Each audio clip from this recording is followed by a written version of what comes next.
Before this? Well,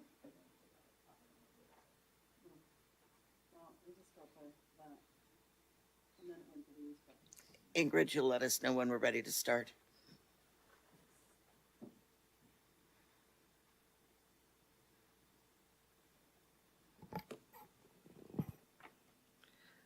Madam Mayor, counting down 10, 9, 8, 7, 6, 5, 4, 3, 2, and 1.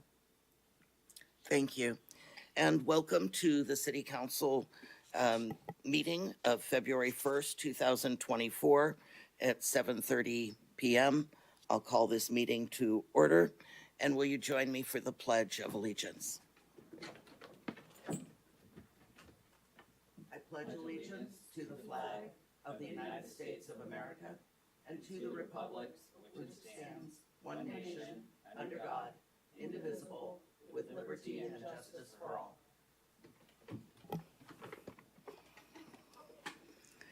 Thank you. Roll call, please. Councilmember Cunningham, Here. Councilmember Davis, Councilmember Lentz, Here. Councilmember.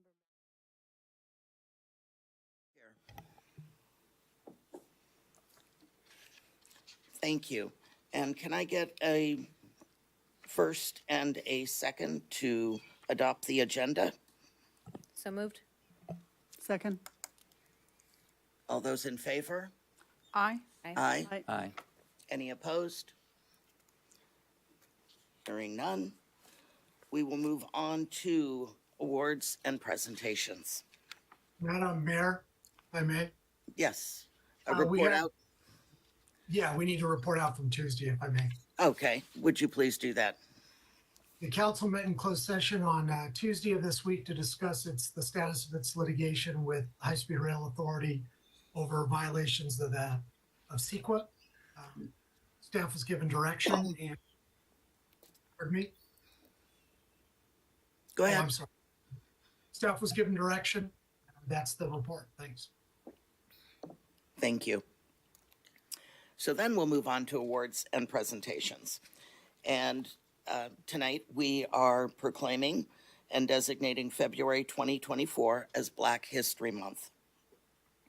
Whereas National African American History Month first originated as Negro History Week in 1926 as part of an initiative by writer and educator Dr. Carter G. Woodson to recognize the heritage and achievements of African Americans and to enhance knowledge about African American history.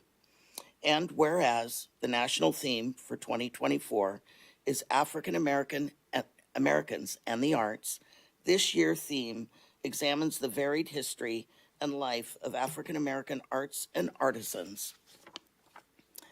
Celebrate African American art, which is infused with African, Caribbean, and the Black American lived experience. And whereas in the field of visual and performing arts, literature, fashion, folklore, language, film, music, architecture, culinary, and other forms of cultural expression, the African American influence has been paramount. And whereas African American artists have used art to preserve history and community memory, as well as for empowerment, artistic and cultural movements such as the Black arts, Black Renaissance, and hip hop have been led by people of African descent and set the standard for popular trends around the world. And whereas in celebrating the entire history of African Americans and the arts, the community places into the national spotlight the richness of the past and present with an eye towards what the rest of the 21st century will bring. Now, therefore, be it resolved that the City of Brisbane Council calls on the larger community to study African American history, arts, and culture by visiting sites such as asla.org, which is the Association for the Study of African American Life and History, to attend local Black History Month events, and to acknowledge the value of African American community members add to the vibrancy and culture of our city. So tonight, accepting the proclamation is the co-president of the Friends of the Brisbane Library, the vice president of the Brisbane Dance Workshop, and the creator of the Collective Camp. Welcome, Don David.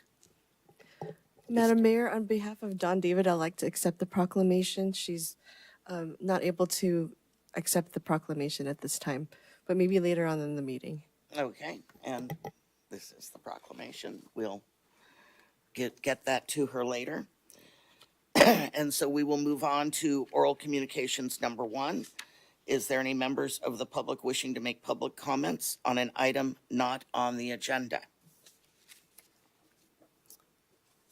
And I have one slip from Natalie Picasso, Star City, Montessori.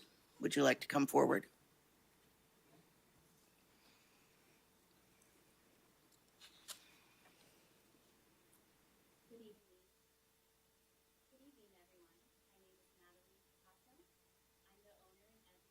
At Star City Montessori. My program is a home-based Montessori preschool that accepts children between the ages 3 and 5. It follows a traditional Montessori philosophy of education. The Montessori method allows children to learn in a hands-on, child-centered setting and advance at their unique pace. With the guidance of an early childhood Montessori credentialed teacher, children may work with the guidance and individually work in small and large groups: sensorial, language arts, math, geography, zoology, and botany. Our Montessori curriculum encourages creativity and curiosity and leads children to ask questions, explore, investigate, and think for themselves as they acquire skills. The Montessori method aims to open children's minds towards academic development and help them reach their highest potential as individuals. The program integrates Spanish throughout the day in songs, visuals, stories, games, body movements, facial expressions, and daily activities. They also learn rhythms across all domains and movements to support and release stress from the body with a trained Montessori musician, as Miss Liz. Through the Komochi's curriculum that I incorporate in my school, the children develop compassion and polite manners and learn to manage and regulate emotions using various calming tools for the mind. So I have been operating my preschool for 4 years in Brisbane and currently have a 4-year waiting list. Given the limited capacity of 12 students at Star City Montessori, many Brisbane families interested in enrolling their children at my school are turned down due to limited capacity by licensing in a large family childcare home. However, I found a commercial place across Brisbane Park where I've always dreamed to stay at, and I can operate and open a preschool. However, it lacks outdoor space. This would be a potential place to enroll 36 students. So in order for this to happen, I would need to obtain a park permit from the Parks and Recreation Department. However, they've denied this permit, and quote unquote, they say that my school would expose the city to additional liability and risk.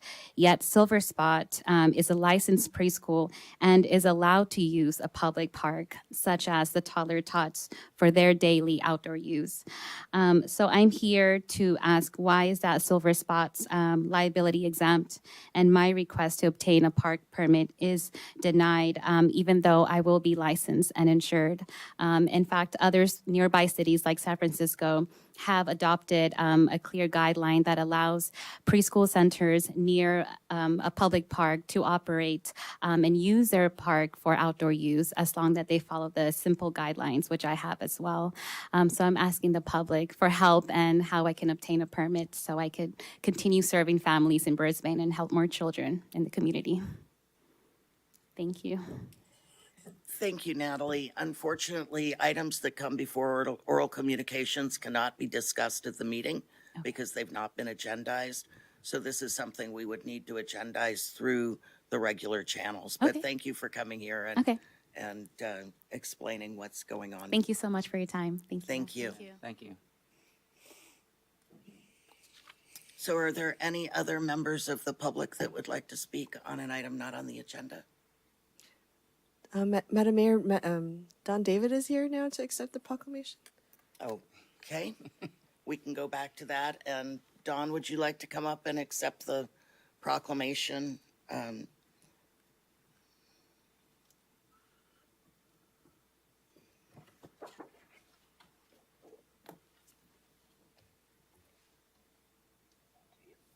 you.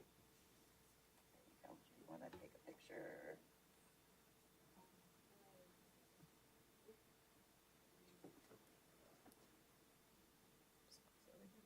You're welcome. If you'd like, feel free if you'd like to say a few words.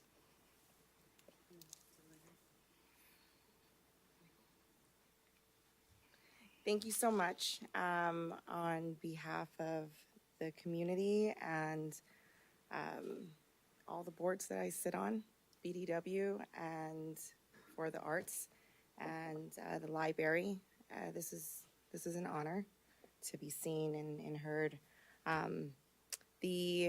Sorry, I'm not prepared because I just found out about this a few days ago, so yesterday. And I have to go teach yoga tonight, which has started. Thank you, Cliff. I loved it last Thursday. It was Yeah. fantastic. I highly recommend anyone who wants to, loosen up and have an excellent, very thorough yoga class. Definitely go Thursday nights with. Thank you. Thank you with for you. not being prepared, and then you still showed up, so that was great. So the library's having some moments for Black History Month, and Wednesday, February 21st, they have Power Up Afternoon, Paint Like Nellie Mae Row. That's at 2:30. And we have an Instagram page, and also just go to the library and everything's all posted there. So thank you, everyone. Great, thank you.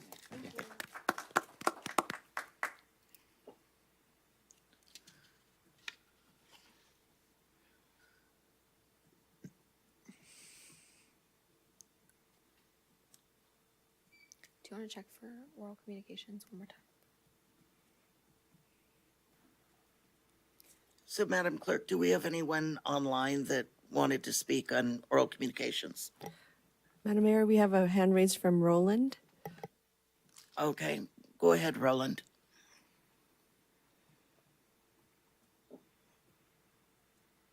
Good evening, Madam Mayor and Council. Thank you for the opportunity and belated Happy New Year.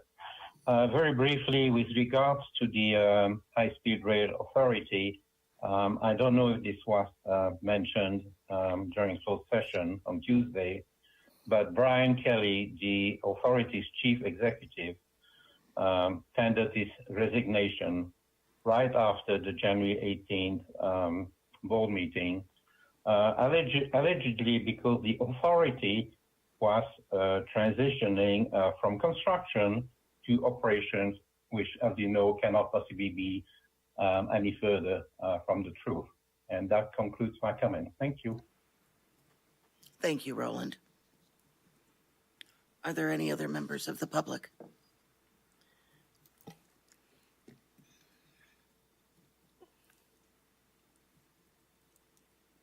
Hi everyone, I am a resident of Brisbane and a mom to Shell who goes to Star City Montessori. And I just wanted to add to what Natalie said. From a parent's perspective, it's an amazing school. My mom and my mother-in-law are both teachers, so I sent pictures from the school and they're completely blown over by the amount of dedication and ownership that Miss Natalie has in how she's bringing up these kids, and the amount of ownership I have seen personally and how she sets up the space and makes the kids independent and feel really proud in how they're developing. And the activities are just simply amazing. And my son's been to other schools and this is like 1 in a million. So I would be very excited to see other parents avail of this. And I have personally become more of a community, developed my own community since my son started going here and made lots of friends in Brisbane.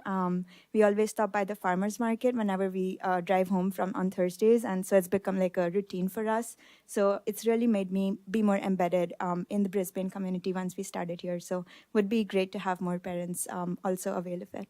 Thanks. Thank you.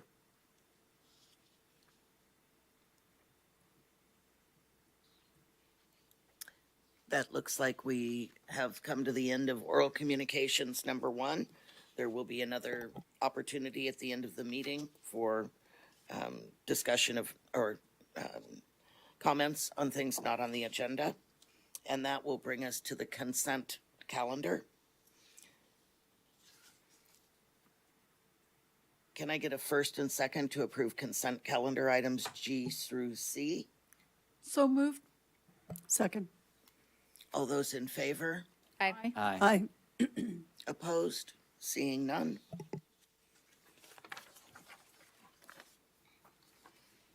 Will move us to new business, which is the further study of a residential permit parking program. And it's being recommended that council select parking permit program options or provide direction to staff. So staff report, please. Good evening, Honorable Mayor, members of the council. This item came to you last April, and staff received a number of comments and requests that further investigation was done on a potential program. The Complete Streets Safety Committee has been working on this for a couple of years, and just very quick background, they had gotten questions and complaints about challenges parking in central Brisbane. So they, in 2020, went out and did a survey with staff of available parking on some random streets that were selected in the dinner time hour and on visitation at the lunchtime hour, and found that those streets that were randomly selected were 90 to 100% full. Then they did a survey in the community and got pretty good feedback, and over 10% of the community or the residents responded to the survey, and we found that generally 2/3 said do something about the parking problem and were in favor of a permit program. So they proceeded and they researched other cities and they brought a proposal, like I said, in April. And there were several questions that were asked to be looked at more closely, including what would you do? The original proposal was 2 permits per household, per address, and 1 per ADU. Some of the questions were, what would you do in a multi-generational home where you have more than 2 drivers in that household? What would you do with visitors and emergency visitors? And how are work vehicles going to be handled? So the committee went back and researched more cities, and those more recent cities that were researched is on attachment 2 of the report. As we went through what the options were and how to address the concerns, there seemed like there were too many options. So we had a meeting with the council liaisons, and one attended, but we had the others proxy, as I understand. And we narrowed down the options, so what you have is attachment 1, and I'll talk a little bit more about that. They also wanted to prepare a document that went a little bit more into detail, modeled after San Mateo's program, because San Mateo does have a residential parking permit program, and that's attachment 3. What we heard from the liaisons at the October meeting was that some of the concerns were the cost of the program, and that, well, I guess originally we had proposed that we used a contract parking enforcement company, and that's a 6-figure cost, around $140,000 per year to do all of central Brisbane, or less to do certain particular streets. At that April meeting, we had proposed all of central Brisbane. The committee came forward with that because they didn't particularly know that the problem was located in one spot more than another, and they were concerned that if you had a program in a small area, that people would just park outside of that zone. But we did hear feedback that there were certain streets that had a bigger problem, and council wanted us to consider targeted streets. I guess we named it that, I'm not sure. And there were 5 streets included in that: Humboldt, Kings, Tulare, Alvarado, and Sierra Point, I believe. It's in my report. So what is in, and enforcement for that would be less than the $140,000. It might be like $60,000, but still expensive and still potentially cost. There might be some revenue from tickets, but we don't know.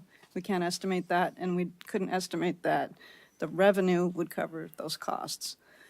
So at the liaison meeting, we talked about how Brisbane Police Department could enforce versus a contract enforcement company. So a contract enforcement company would be essentially like a meter maid or a small car driving around, reading license plates and issuing tickets, going through once a day, and you get a ticket if you don't have a permit. And the liaisons told us they wanted to look at a program that didn't cost as much, and could Brisbane Police Department do it? So Brisbane PD would be able to do a complaint-based enforcement. So we would have to have a displayed permit that anyone could see. And if someone wasn't showing a permit, you could call and the police would be able to respond in a work cycle and issue a ticket. So it did limit a little bit the type of program that could be done, because they're not going to be able to come out twice. Typically, a residential parking program might have a couple-hour window where anybody can park. You'd get maybe chalked, and then if 2 hours later you're still there, then you'd get a ticket. So that window would be narrowed down in this type of program, this type of enforcement. So we'd need to kind of address that with guest permits. So we've kind of given some detail in the report on a program for all of central Brisbane, or a program in those targeted streets, or a way you could approach offering this program to all of the community and seeing who's interested in trying it or signing up for it. So let me get to the table. And I've listed it out kind of in the order that we think that attachment 1, the options, summary of options, that the decisions that we would be interested in council giving us direction on would flow. So enforcement, there still is the option to use Brisbane Police Department or to use a contracted enforcement company, but the cost is more significant to use an outside company. The locations, whether we wanted to have a program for all of central Brisbane except the backside of San Bruno, which has no street parking, and Visitation Avenue, because there's much daytime parking that happens there. Targeted streets, Thomas, Tulare, Kings, Alvarado, and Humboldt. Excuse me, those are the 5 streets, or other streets. Streets selected by the neighbors themselves. When I speak about streets selected by neighbors, the existing municipal code says that if 70% of households want a program, they can initiate by putting a petition, starting a petition, getting their neighbors to sign. Staff is recommending that any zone would be no less than 3 blocks to make it effective and functional and not an administrative burden. So that's what column C would mean, is if neighbors are saying, yes, we want a program, we have a problem, we would like to do this in our block, that we could do it that way. The method to select programs, the segments. So there's, per the BMC, 70% of households say we want a program, and that's 1 vote per household, per address. Or council could recommend that we change that percentage, higher or lower, and we could revise the BMC. Or the council could tell us that we want to initiate a program with or without the voice of the community in a vote form. Next item is the number of permits per household. So this is, we talked pretty extensively with the liaisons, and the concept is that each person that has a unique vehicle would get a permit. If you're an adult of driving age and you have a car registered to you, you should be able to get a permit. So that addresses a multi-generational household. If you actually have 5 adult drivers that have 5 unique vehicles, you would get 5 permits, for example. We only listed that option because that was pretty clear direction we got from the liaisons, but the other columns being empty implies that you could choose a different number. Number of guest permits per household, we talked about. The committee wasn't really comfortable making a recommendation. Staff put in something that made sense, reflective of what some of the other agencies do. 21 days of unique guest permits. So 1 guest could use all 21 different people could use it. This one would depend on which permit times you chose, which program times you chose. So the next item, program hours, we also talked about with the liaisons, and we talked about midnight to 6 a.m., but the committee feedback was that not everyone is able to make that complaint during that hour, those hours overnight. So we suggested 10 or 11 p.m. to 6 a.m. 24 hours a day, having a program 24 hours a day would mean someone needs a permit all the time, whether it's a resident permit or a guest permit. So in that case, you would probably need more guest permits. It would manage the parking during all hours of the day, but it would be more to enforce, and it would make it harder for visitors to be able to park without going through the process of getting guest permit.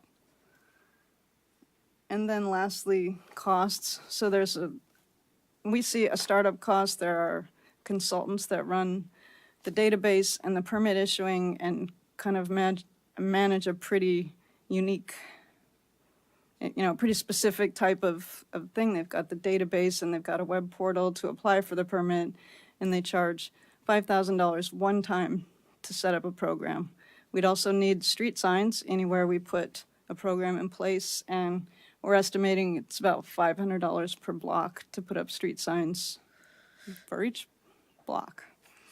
So the three options are that the city funds those startup costs and the permit costs, which range from $15 to $20 for a hanging permit fee based on whether you use a credit card or not, and a couple of minor differences like that, or that the city fund the startup costs and let the residents pay the annual permit cost, or that the city pass on all those costs to the residents. I'm happy to answer questions. I could talk about this all day, but I'm sure you've read the report, so I think it might be good to, I have a question. yes. You were saying attachment 3 is San Mateo? Something about San Mateo? Well, it was based on San Mateo's kind of Oh, okay. Because I was like, I am not seeing. policy and guidelines. Oh, So okay. the committee crafted that based on theirs, but with our specific Lingo. program guidelines. Okay. Thanks. So I did want to say that those in the audience that we're here for oral communications are, welcome to leave if they don't want to listen to this, or they're welcome to stay. But there's No judgment. no judgment either way. Yeah. Just wanted to throw that out there. And then we can go along to by the way, who was the council liaisons on this program? It was Councilmember Mackin and Councilmember Cunningham. Okay. And which was the one that attended? Councilmember Mackin. Thank you. Okay. So do you want to start, Cliff? Okay, sure. Thank you. Questions? Yeah, first of all, just great work, from the Police, Streets, and Safety Committee and the liaisons. There's a lot of stuff to unpack here, and it's definitely, there's a lot of folks that would want it, and there's also, quite a few folks that I don't want any part of this either, right? It's trying to find that happy balance, and you guys are squeezing it all in, many different ways. So the signs, so you said $500 per sign per zone, I guess? Excuse me, $500 per block, assuming block. that's about 4 signs per block. These are short blocks, so a longer block might cost more, but you need a sign to be visible at every place that someone parks that's in the zone. So it's about every couple hundred feet on Okay, both and sides that's of a the street. pole with a metal sign? Right, Okay, right. just like other signs you'd see in town. Okay. right. Let's see. Just for clarification, so you talked about the household, the multi-generational.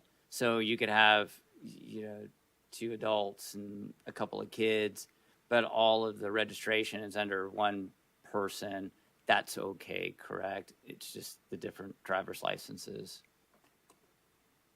That, I think, yeah, there's different ways to handle that, and I guess I would say we haven't sliced it that fine yet, but I think okay. if you could validate that the car belongs to the person at that address or the family.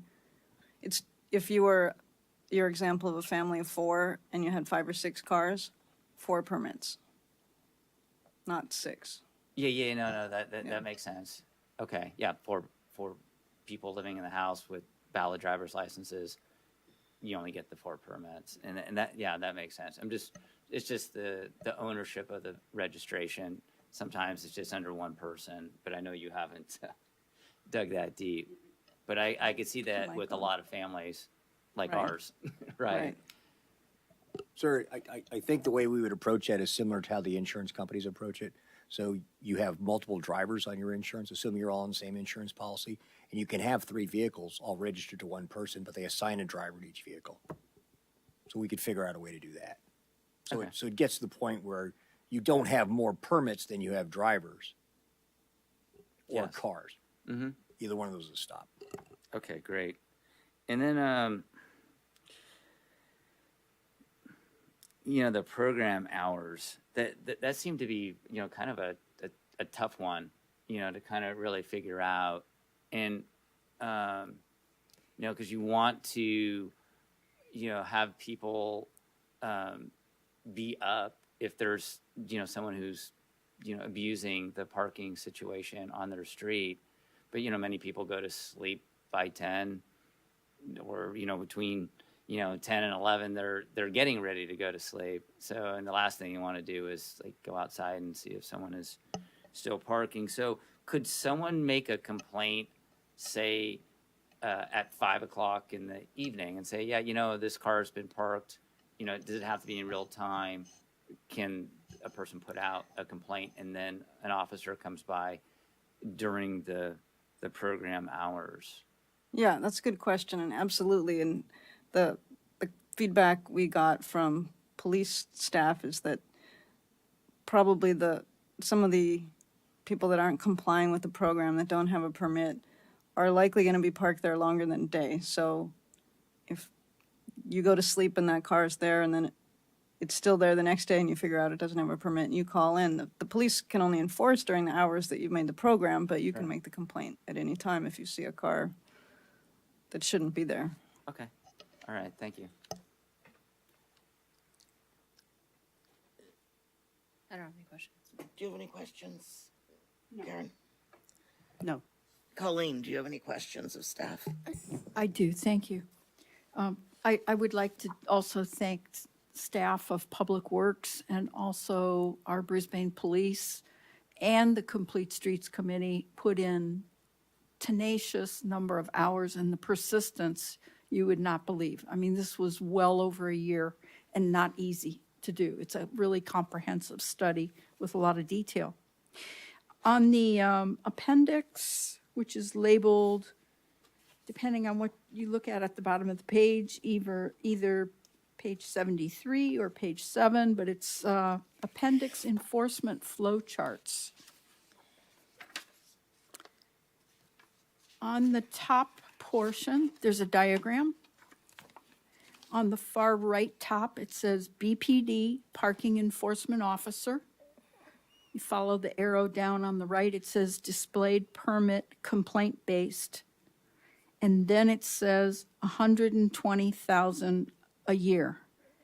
And could you clarify that's only if you actually had to hire an additional police officer, but that is not necessarily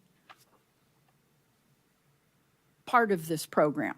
That could be something added in the future, but it's not necessary to get this program rolling. Yes, thank you for that catch. We had decided kind of at the last minute to add these flowcharts in because we wanted to make clear that there would be costs, but that is if it's decided that the program isn't effective or reaching the goals with existing staff. And if you wanted more than just a complaint-based enforcement, you wanted somebody actually driving that route and looking for the permits. So, yeah, that's not very clear as written. So Thank that's you an for catching option to add later on. Yes. Should that become necessary, or maybe it never becomes necessary. it. Correct. And then on attachment number 2, labeled page 66 or page 5, under City of Costa Mesa, which is the middle part of the table, under work vehicles, it mentions no oversized vehicles allowed, see municipal code. And I wondered if we could have a comment, perhaps Commander Garcia, what does our municipal code in Brisbane mandate with regard to parking of work vehicles? And what comes to mind is there could be buses, shuttles, stretch limousines, flatbed trucks pulling trailers. By trailers, I mean like a roofing company often has a small trailer that's behind the truck. Large parcel vans. What does our Brisbane code mandate, or what does it designate oversized vehicles or commercial vehicles? I believe it's, if I'm not mistaken, Public Works Director may have this pulling up. It may be any vehicles over 6,000 pounds in gross vehicle weight. Also, any commercial vehicles that are made for hire, passenger vehicles that are work vehicles would be considered that under that. It's hard to hear you. Oh, so generally, I think we're pulling it up right now, but it might be under commercial vehicles under 6,000 pounds and over, if I'm not mistaken. So the municipal code, section 10.04.045 defines a commercial vehicle as a vehicle. We of a can't type- hear you. Is this better now? Not much. Is your mic on? My mic is on. Or am I on? Ingrid, or can we, maybe Can the you clerk can help? increase the volume? You gotta use your outdoor voice. I'll use my big boy voice, yes. Yes. That's better. Is that better now? Oh, Use thank your you. big boy voice, it's good. I get accused of speaking too loudly sometimes. It's a first for me. Use your outdoor voice. My outdoor voice. Okay, so Now it's coming in. section 10.04.045. Commercial vehicle means a vehicle of a type required to be registered under the vehicle code and used or maintained for the transportation of persons for hire, compensation, or profit, or designed, used, or maintained primarily for the transportation of property. Passenger vehicles which are not used for the transportation of persons for hire, compensation, or profit, and van pool vehicles are not commercial vehicles. So that's the way our code presently defines it. Can you translate that to English? This was written in 1986, ma'am, so no, I can't. Okay. I'm not sure what the intent was back The then. old English. Okay, Thank you. So we have the option to refine that to fit this. And since this is a lot to digest, I want to see if I try to relate this to some simple terms, and you correct me if I'm wrong. So permits that are, you say permit and people just cringe. And I recently found out from some of the county meetings I attend that every city in the peninsula is suffering from airport parking now because a lot of the airport parking facilities that were independently owned have been closed and they're building housing on them and commercial properties. So the overflow has gone into cities up and down the peninsula, both directions from the airport have this problem. And I think maybe what stands out to me in this is that something of the purpose that you've put in the actual policy, which talks about, I'm just going to paraphrase it, so that everybody who has a vehicle in Brisbane, it's registered in Brisbane, one per person, has a place to park when they come home from work. And I think that's a little different concept than sometimes some cities, people think permits are all about revenue. This isn't about revenue, correct? Correct, yeah. Okay. And when was the last time that a parking study was done in Brisbane? You have any idea? Hasn't it been 10, 20 years?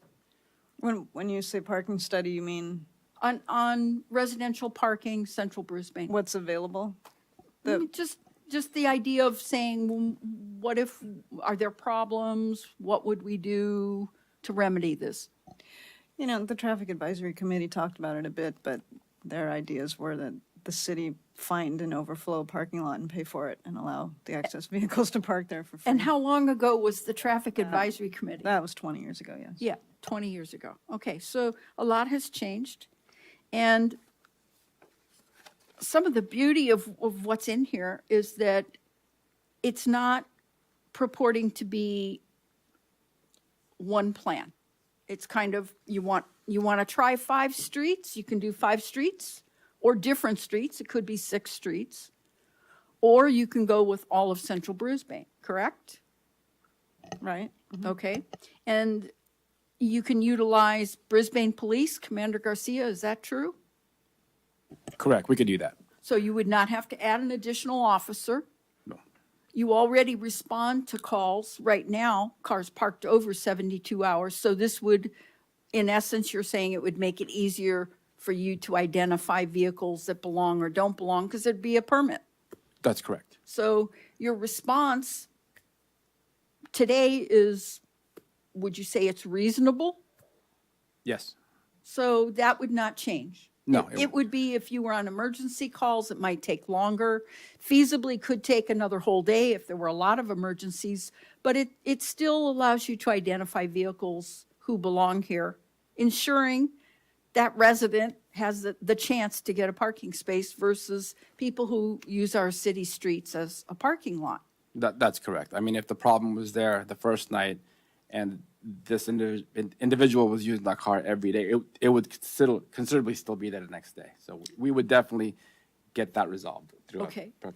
And would there be any problems if this started as a rollout of 5 streets and seeing what happened? And then do we have any difficulties expanding it? If it works and then people say, this is great, we want to expand it.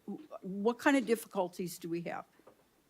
I don't anticipate any difficulties as long as obviously people understand the program and as it's rolling out, the compliance it would probably get better as we roll out more streets because by then the program would have refined itself and the process would have been widely spread and people would know I can't have 3 cars or 2 drivers. Okay. And so correct me if I'm wrong.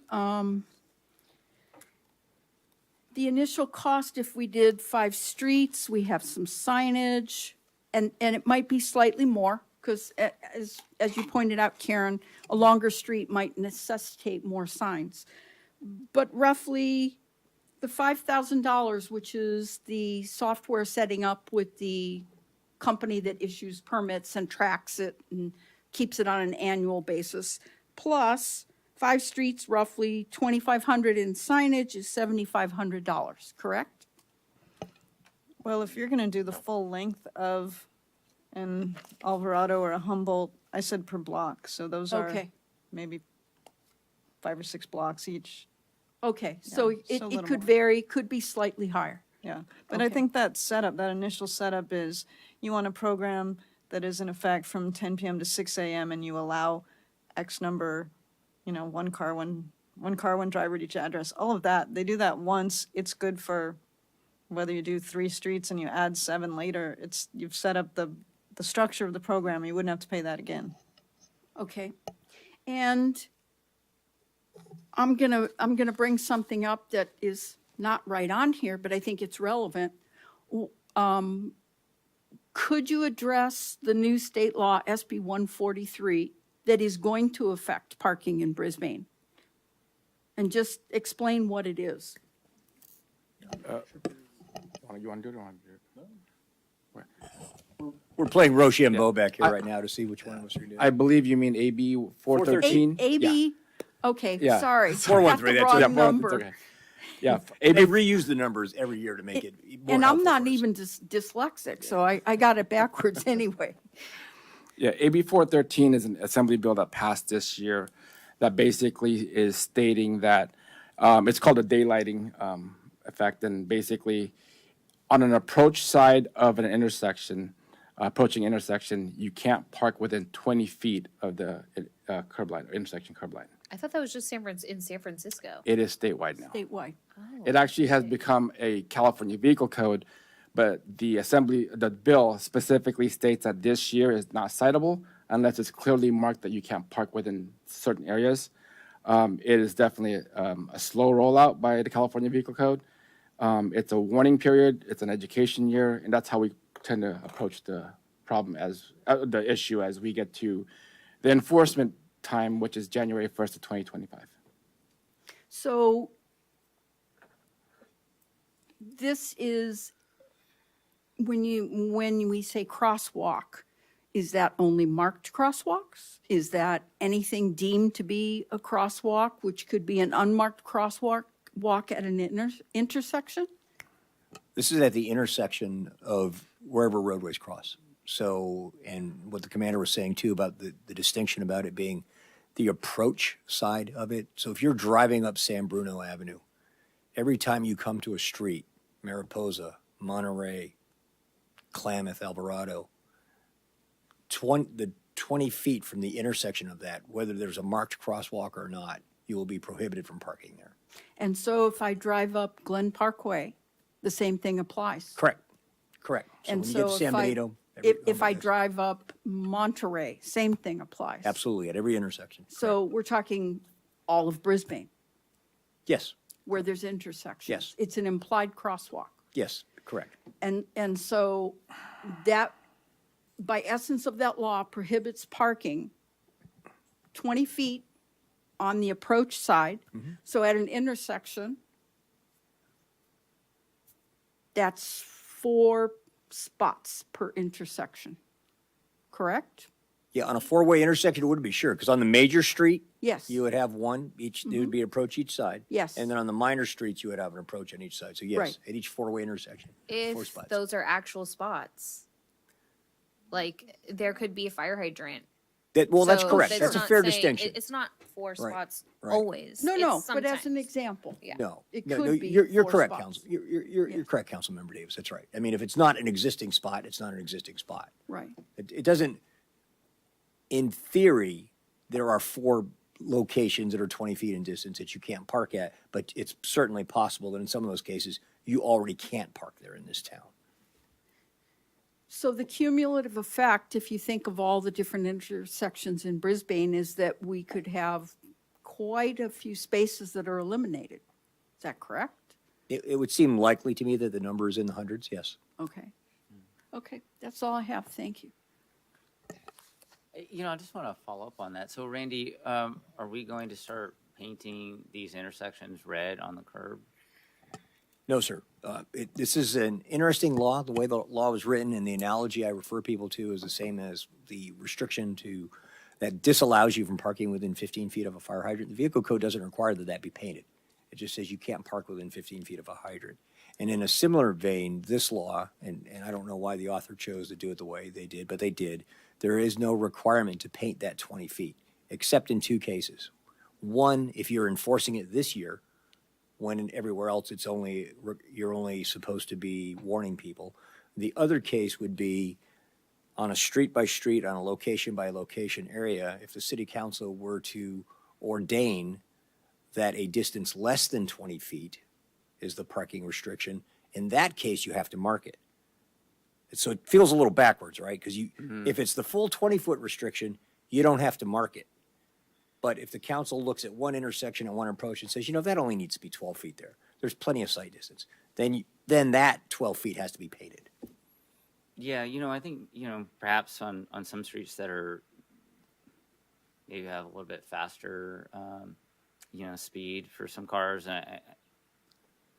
Just the other day I was driving down Visitation, and there was a kid who was crossing the intersection to go to Littman, and I couldn't see him because there was a car that was parked there, and the kid couldn't see me because of the car, right? And so he had to come out, and I'm almost into the intersection. It was, the kid was smart, and he was just waiting, but still. You couldn't see him. I couldn't see him, and he couldn't see me, and I think it's a good law. Yeah. So hopefully, we look at all of our intersections, see what makes sense for perhaps making it more, having more intent of keeping that area free of a car parking there. Yes, sir. And I think we plan to bring it to you later, how we intend to approach that, intersection by intersection study. All right. Thank you. Madison, do you have any questions? Staff? Nope. I do have a question. Right at this point, the recommendation coming from Complete Streets and Safety is to have it not 24 hours a day parking restriction, just an overnight restriction. Is that correct? I don't know that that I can say that there was a vote to make one recommendation, but that was favored. But there are pluses and minuses to both options, so that was favored to do the overnight, yes. Okay.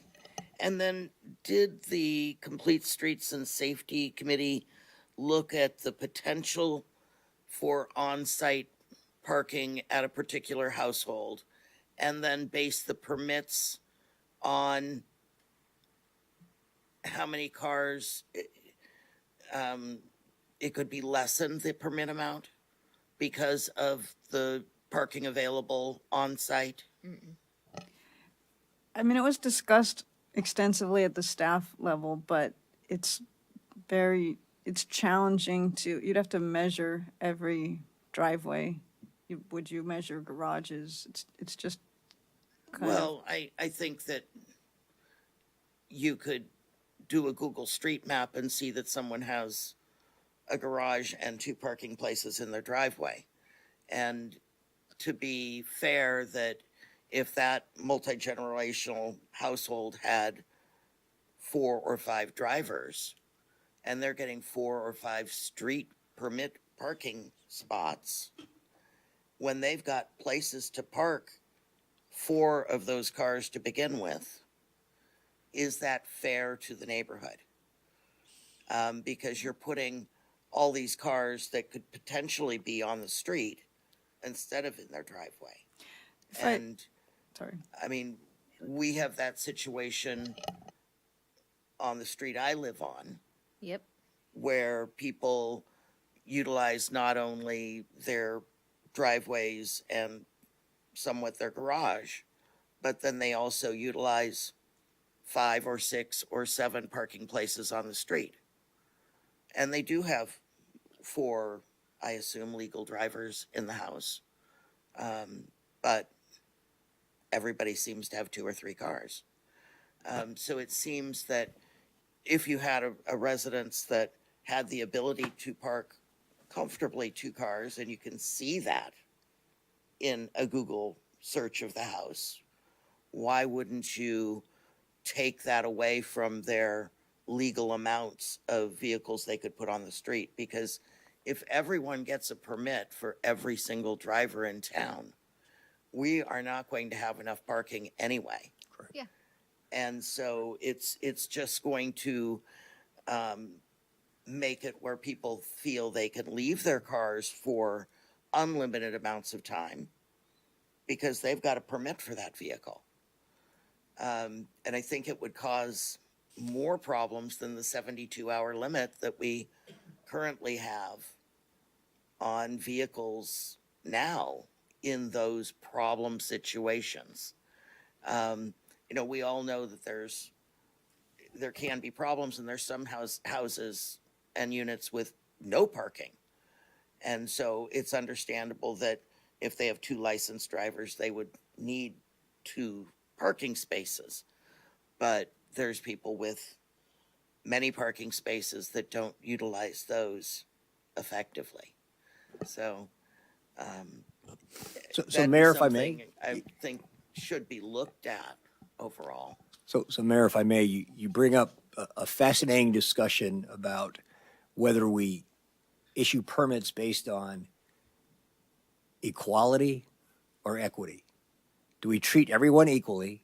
Everyone that's a registered driver that has a car license registered to them gets one?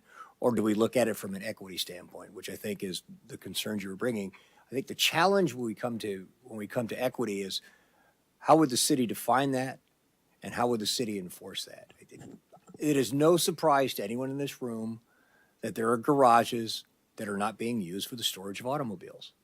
It is no surprise to anyone in this room that there are driveways that are either not being used to store a vehicle or being used to store a non-moving vehicle. And I think it's a fascinating discussion. It always is. What's the difference between people being equal and what's it being equitable? And if you want us to get into that, we can certainly take that direction away. It's just,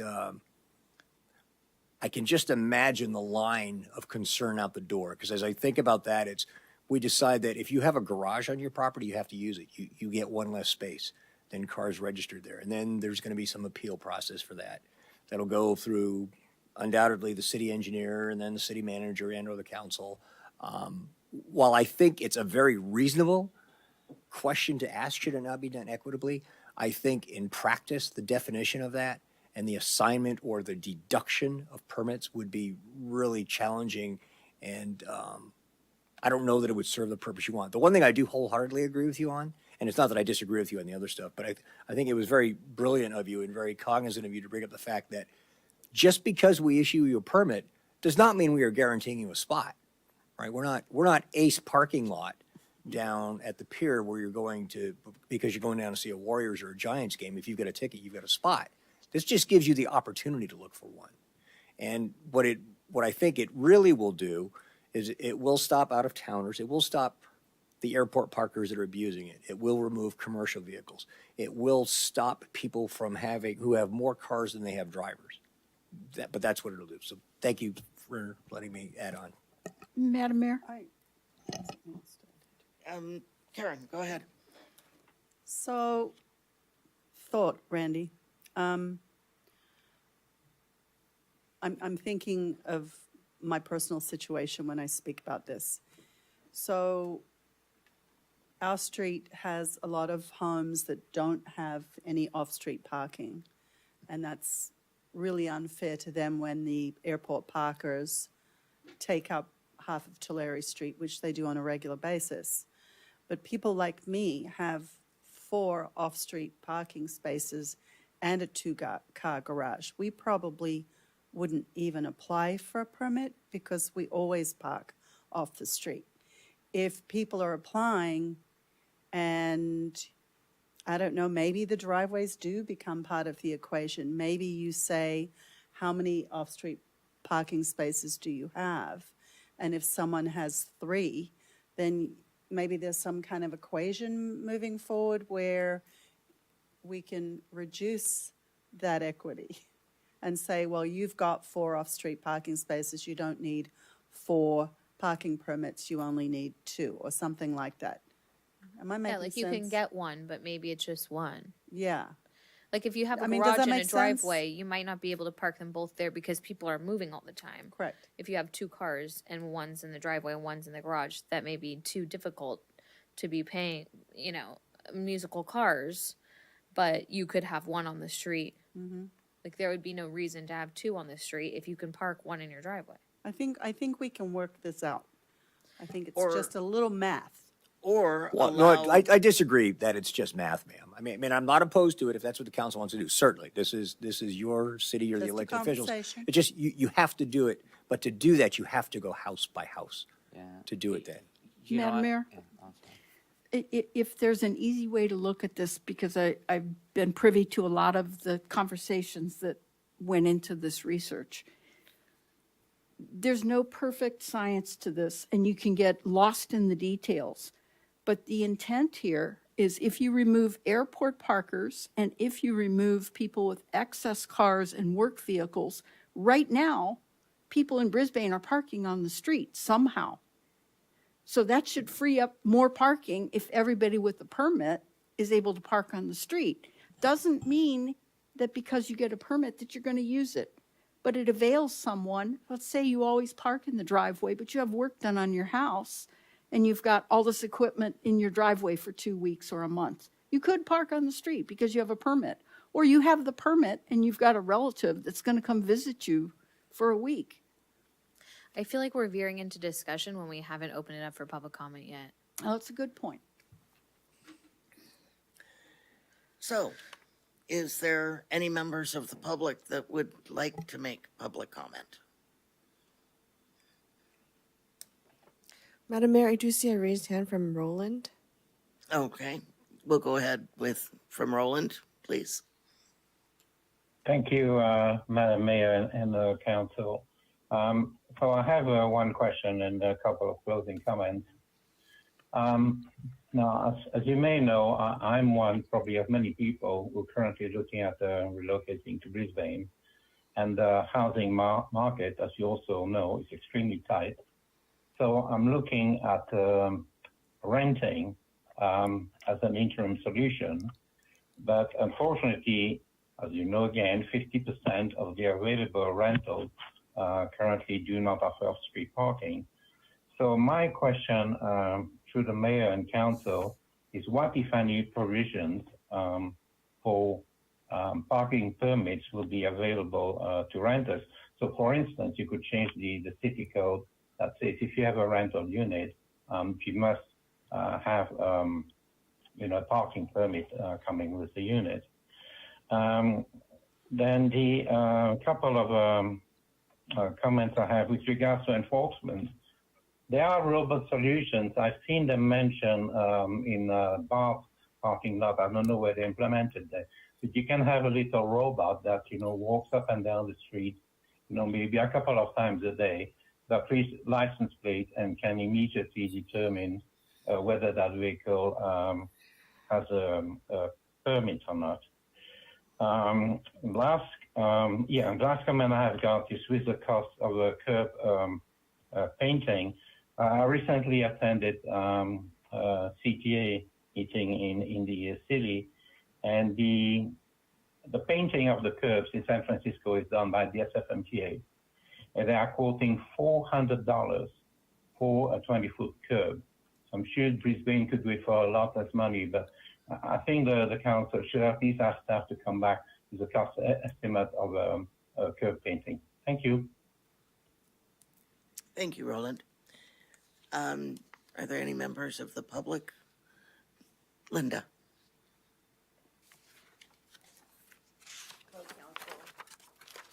I just want to thank you for the opportunity to be part of this committee. I've really enjoyed the work, and it has been a long time that we've put it together. We were glad to get it back in April and refine it some, and I think we've got something that's workable now. And I really love the committee, and I thank you for the opportunity, and that's all I wanted to say. Thank you. Thank you Thank for you. serving.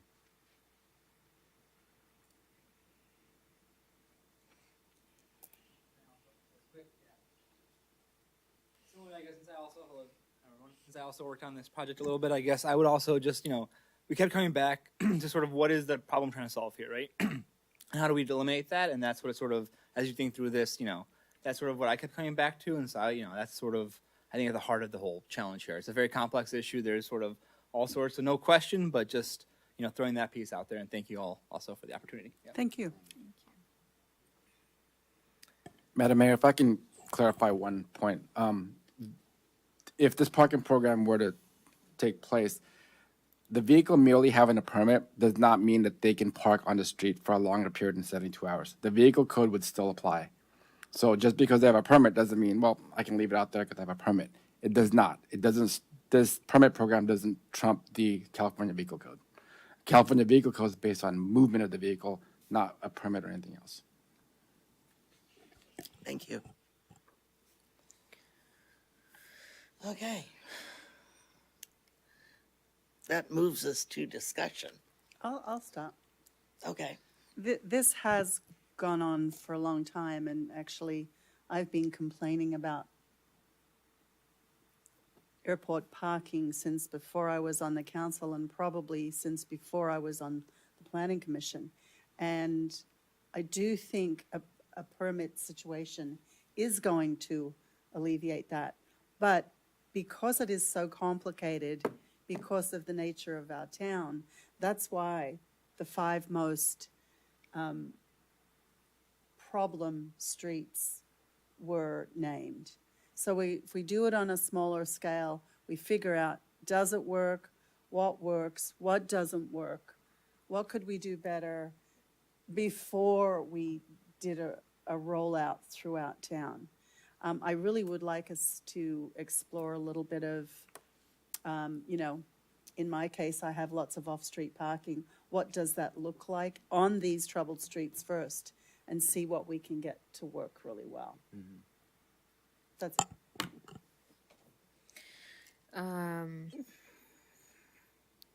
So I don't want anyone on complete streets to be offended by what I'm saying, because I recognize how much hard work you've done on this and how you've been, instructed by the council to work on this. Personally, I I don't know that this is the solution to the problem. I don't think that it has the teeth required to yield the change we're looking for because of the very issue that Terry brought up. I think that it's really easy to maximize the problem of airport parking because that takes all of the responsibility off of ourselves and off of our residents. To say, we have a problem here because all of these outsiders are coming in and they're jamming up our streets. When I think that it is, people aren't using their garages, people aren't using their driveways. We all know people on our blocks who do this. They live here. And I think that airport parking is a small piece of this. And I don't think that the way that this is structured, for all of the headache, it's going to be a pain in the butt, right? To get all of Brisbane on board with a parking permit.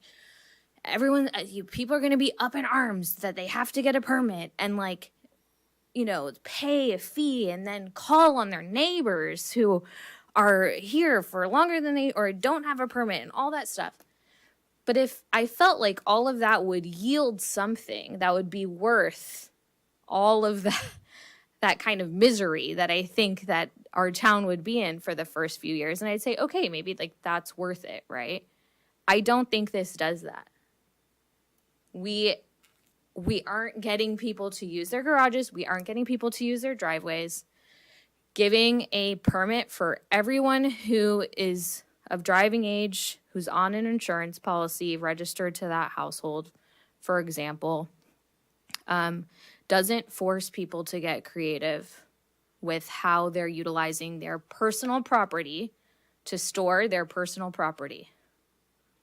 So I don't think that with these with the way that this is structured, that everyone in Brisbane will have a place to park. Everyone who lives in Brisbane has a place to park in Brisbane. I don't think that's the case. I don't think that I don't think that Trinity, for example, let's say, is where everyone's going to Airport Park.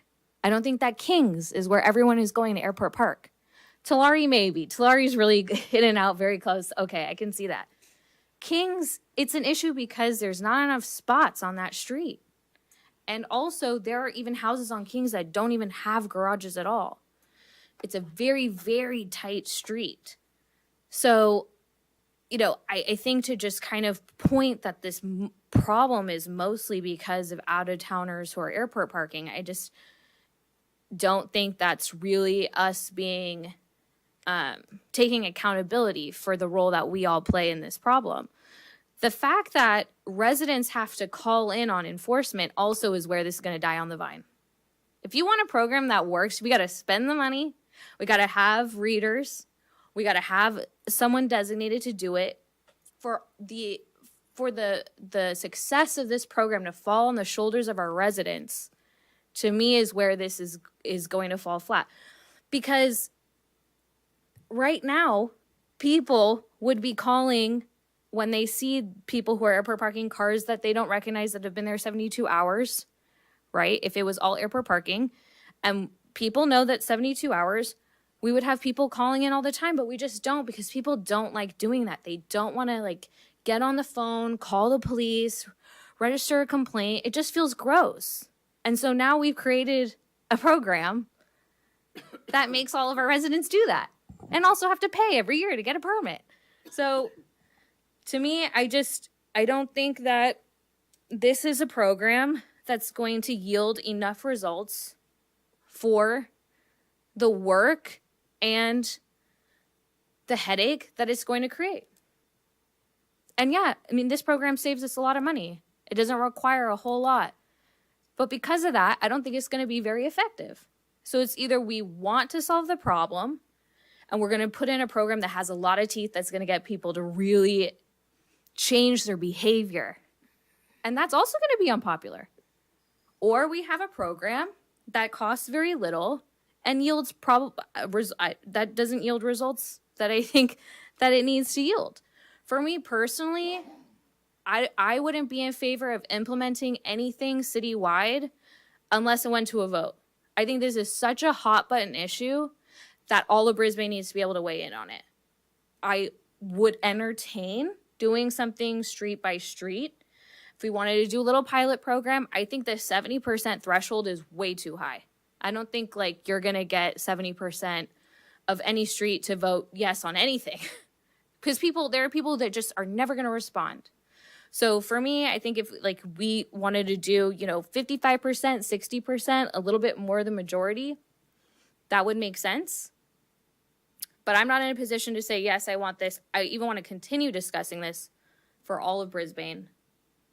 I think the thing that would convince me is a pilot program that I could actually see results on. Because I don't see how this is going to work. So I don't want to rain on anyone's parade. And I know you guys spent like a year working on this, and I really appreciate that.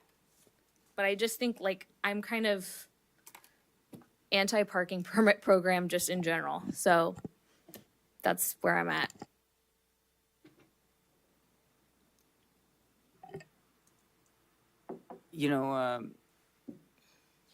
That was a lot to unpack, Madison. Thank you.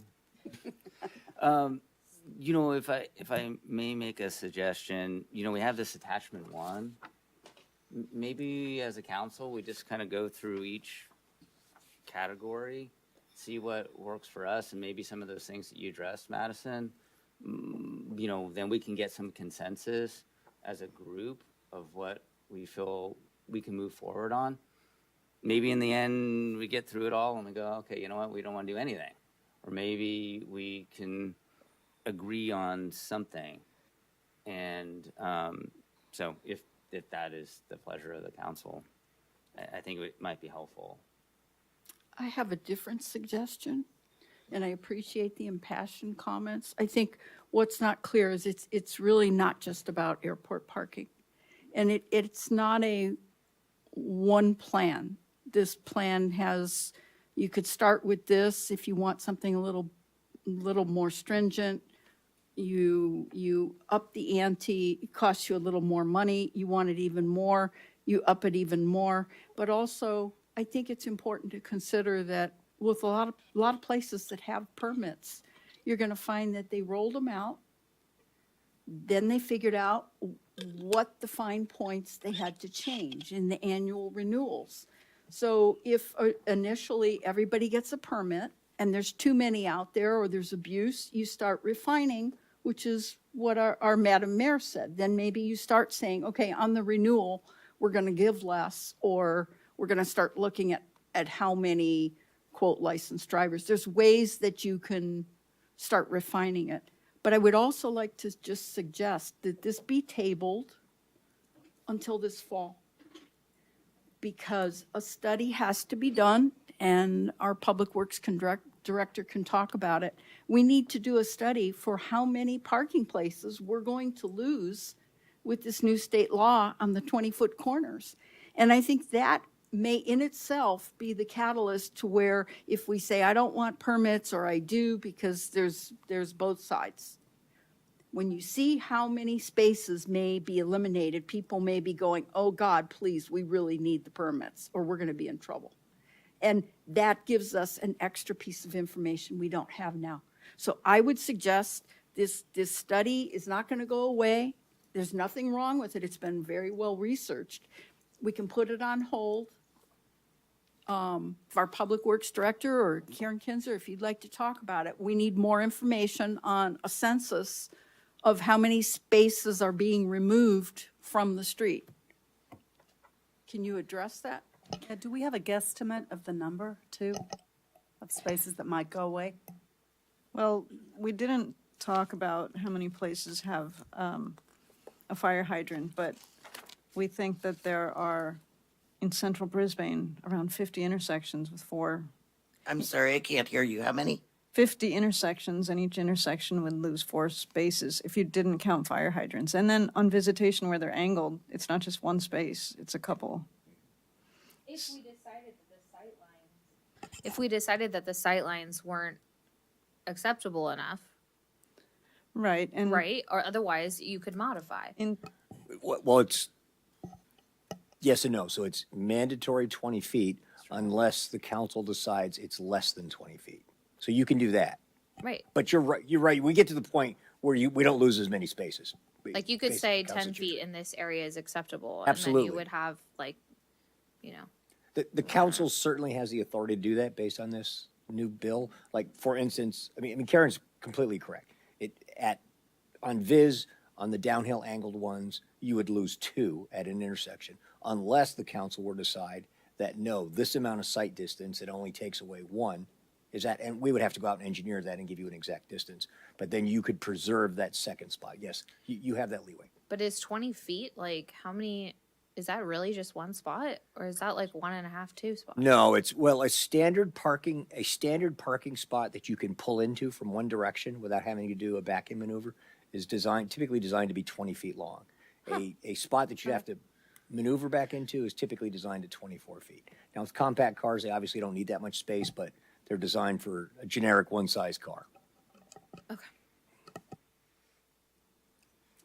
So I guess if we're not going to go that route, then should I just say how I feel about it? Well, why don't you go down that route? And we can follow along with how you want to process this. Okay, cool. No, thank you. So, I think in regards to enforcement, this Brisbane Police Department, that makes sense, right? Not doing the contract enforcement, the locations. So you're meaning, wait. So you're meaning residents have to call in. That's what that means. police yes. department enforcement means, unless we hire an officer specifically for this. Yes, and I wouldn't, at this time, I wouldn't recommend doing that. Just the complaint-based. The locations, I think the targeted streets seems appropriate. But I feel that we would need to reach out to the households in the zones that we create and do a survey with them. I don't think that we should implement a permit parking requirement if less than 50% of the people that live there say, no, I don't want this. I think we should give those residents the ability to say, to opt in or opt out. I do think that if they did opt in and we put up the signs, I think the signs would make a difference. I think when people look at the signs, they're going to read it. Whenever you go into San Francisco, sometimes you got to pull out a dictionary and kind of figure it out. Okay, yeah, what does that mean? And, but I think that would be a deterrent. And then, let's see, number of permits per household. Yeah, you bring up a really good point about the driveways. I think people now use their garages for a variety of things, and I don't think that we should tell people how to utilize their garages. I think, now people can turn their garages into ADUs, right? So, it's like garages are just part of the house, not really part of. But what about a driveway? A driveway, I think that's an option that we should definitely discuss. But like sometimes you might have to park your car on the street, and so you would need a permit for that. And would you need? Sometimes you say you have 2 cars, right? And you could park both cars in your driveway. Should you then not be allowed to get a permit? I think we need to really figure that out, because sometimes, like you brought up, Colleen, you have a guest come over. You'd rather have that guest park in your driveway, and you park. No, that you give them the guest pass. You could do the guest pass. Sometimes, you forget, right? There's a lot to be thinking about. So, Sir, if I may, just to add to the confusion on that, because it's just a recent issue I was dealing with the Community Development Department on, is because it's by right for putting in ADUs now, we've had at least one situation where we have a garage that's very, very close to the street. So it did not have a driveway long enough for even a compact car to legally park it. And then the homeowner came in, by right, converted that garage to an ADU. So whether they had cars parking in there or not, the cars that were in there are definitely on the street, And if the new resident at that ADU comes and brings a car, it's going to be on the street. Sure. So that the challenges that we're facing are a little bit mind-boggling. So I appreciate the council's patience in working through this. Yeah, no, definitely, right? And, you know, and then, so maybe in the pilot program, we stick with the, you know, what's been listed here, you know, one permit per driver's license and vehicle registration, right? So you got 4 people, the most you could get is 4, and see how that works out. 21 days of unique guest permits per year. That seems fine. Because they may have a guest from somewhere else in Brisbane. Sure. I might go visit Karen, right? And I'm not part of the program, but I'm going to go visit her, and her street is doing the pilot, then she would give me a pass. Right? Mhm. If I was there, well, depending on the hours, well, it could be 24 hours a day. That's the next one. Yeah. Yeah, right. There's all kinds of tricky things, right? I mean, you know, in the end, right, what we're trying to alleviate is people parking too many cars on the street and people from out of town leaving their cars overnight for the airport. Yeah, You know, and I think that the whole idea was to do a pilot, and if it blows up, it was only a pilot. I said that last time. I would only be amenable to a pilot, that's I mean, for that's sure. what this is all about, is doing this pilot on these few streets. And certainly everybody on Tulare Street that I know is completely fed up with people who park their business vehicles on the street. It's not just airport parking. It's, you know, there is several people on our street that own garages that repair cars. And quite often it's like, where did these 15 cars come from? And they're overflow parking repair stuff from somebody's business. Personally, I think we should just do Tulare because that street is a short street with no outlet at the end. It's isolated.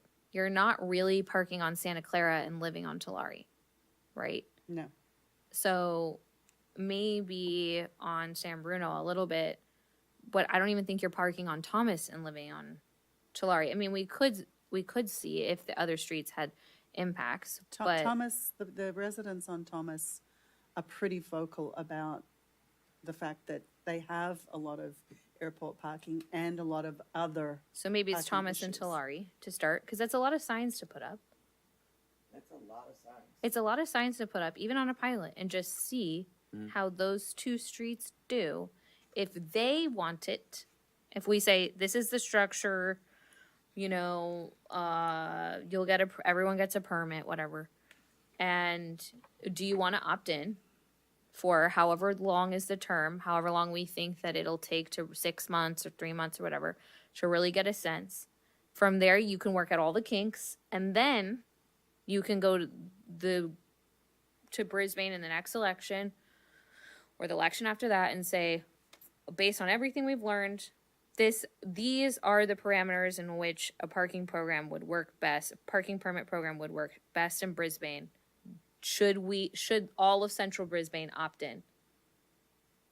I don't know. I mean, that could be an option, or we could, you know, because there is that potential option for people who live in an area to get a petition together, right? Sure. And so I think there are some parts of Central Brisbane that might not have an issue and would not want to be subjected to this. And Absolutely. I think there's I other agree. parts. Mendocino was pretty good. Thankfully, we have a church that comes and makes things hard a little bit of, you know, sometimes, right? And how would we deal with something like that? Like, they probably bring in like 50 cars for church service, and they're all over the street. And you just know during that period of time, it's like kind of a headache, but then they all go away.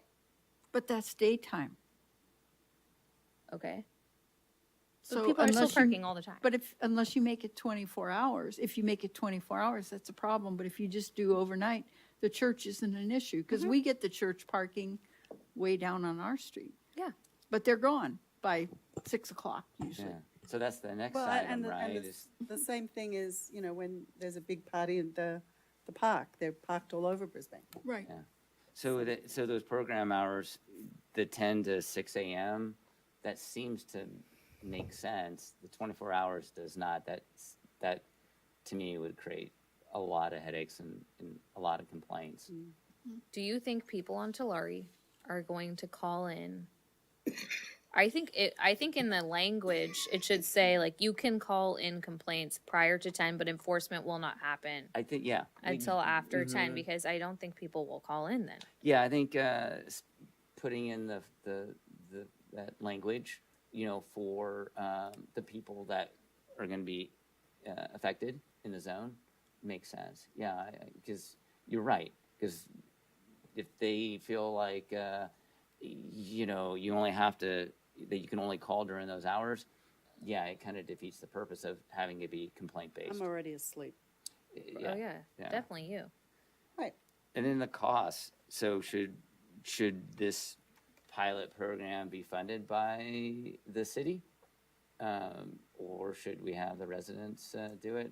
I'm in agreement that the city, for the initial pilot program, we should fund it. Granted, we're gonna have to kick in, I guess, $5,000 to start it off.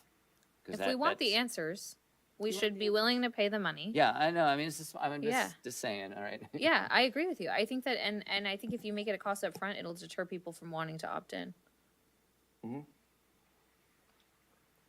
All right, so there you go. I think we'll get an answer. So Well, what streets? You are know, we doing? first of all, we're talking about $5,000 off the top, no matter what program we do, just to do a program straight up. And then the cost of signage and Different, yeah. posting is going to be per block about $500. So if we were to pull two streets, let's say Tulare and Thomas, how many blocks are those? Well, Tulare is one block, but it's quite long compared Yeah. to, say, Well, you say you need a sign every how many feet? So how many signs is that? you need a sign every 200 feet. This would be $8,000 to $10,000. Okay. Just on that street? Yes. Yeah. Okay, that's a lot.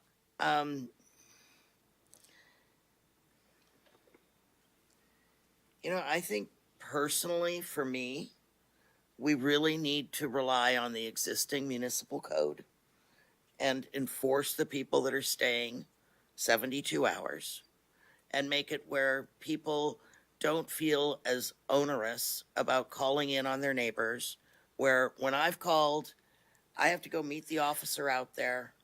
They're out there for 20 minutes, then they go knock on the neighbors' doors.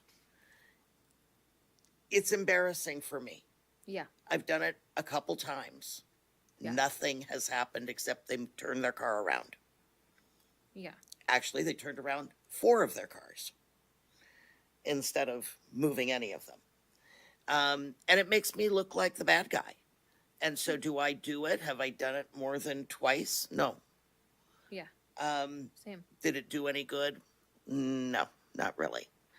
But I think that we need to really rely on the municipal code and not be spending $25,000 to do a pilot program to see if it works after we spend the time doing an outreach to get the buy-in from the people on these 2 streets.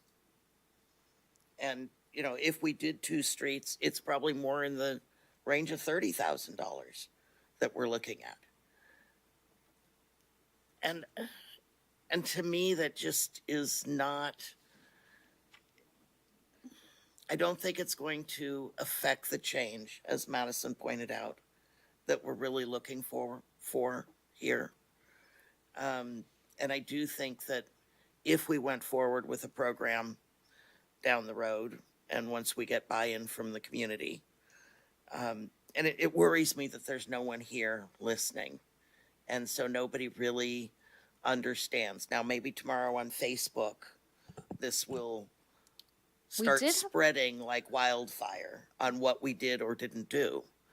And then the recriminations will come in. or the applause. I don't know how it will be received, but there will be some response. There was a once lot of it gets discussion out last there. time. I mean, there was a lot of people who came, and a lot of people were very vocal against. I think there were people who wanted it too, but it seemed like very much both sides were represented. I thought it was for one issue that we had on the agenda, and then everyone came and started talking about this. So it's clear, even though we don't have a lot of people here tonight, people have very strong feelings about this. They do. And, you know, if we made it easier for people to call on the 72-hour cars, I think I think that would help. If people didn't feel that it was putting a target on the back of being a not good neighbor by complaining about parking and about cars parked and left on the street for, I mean, I went out of town.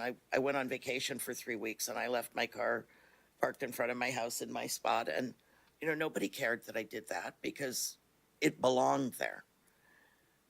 But, you know, that is something that, you know, legally, technically was wrong to do under our vehicle code. And I had people staying at my house while I was gone, and they had the keys, so if they needed to move it, they could have. But I don't think that's going to address the problems, and it's pretty expensive to do that for a trial basis. Listening to all of you, Signage. I'm sorry. Listening to all of you, I think you make some great points, but I don't think we're doing a service to the public without full information. And if we lose 10 feet, that's a parking space. Sorry, 10 feet's a parking space. If we don't say 20 feet and we say 10, it's a parking space. Without the full information, we don't know what we're dealing with. We're guessing. And I think to be fair to the public, they need the full information. So do we, to make a good decision. So I would again suggest we bring this back this fall, so we have ample time to take a census on what's going to happen on those streets and see what we're really dealing with.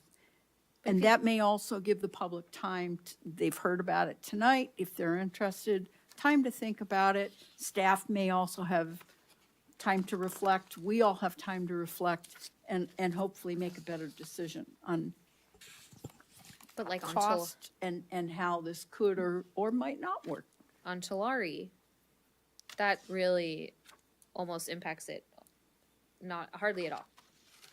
Right, like that information on whether, on specifically for Tulare Street, And has Thomas, almost no too. effect. They're both the same. And Thomas. And Thomas. They're both And the same. Thomas. So let's say we waited, like, you know, from the person who's like, I don't want this at all. Let's say we waited 6 months, got that study, and then, and like, in just in terms of coming to, like, to, if we want to get answers, right, if that's the goal, we wait 6 months for staff to come back about how many things are missing. And then you say, because I'm not moving forward without a pilot program. I'm sorry, I don't care. I'm not going to move forward with all of Brisbane. It doesn't matter what the information is. Like, you need to test this first to work out the kinks. So then you wait 6 months, you get the information. Okay, we're going to lose 300 parking spots, let's just say. And then you do a pilot program. After that, for how many months to get the information? Isn't that pushing out, like, some kind of real movement on this, like a year?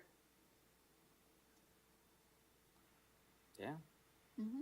If you did it now, you did a pilot now for 6 months while we're waiting to see from staff how this is going to impact, then I would say that allows me to make a decision, a much more well-informed decision at that time, because now I have the data of what happened during a parking permit pilot program, plus the information of how many spaces I'm losing, to put into perspective what the need is on a larger scale. So if it's the will of this council to do a pilot, I would say do the pilot now.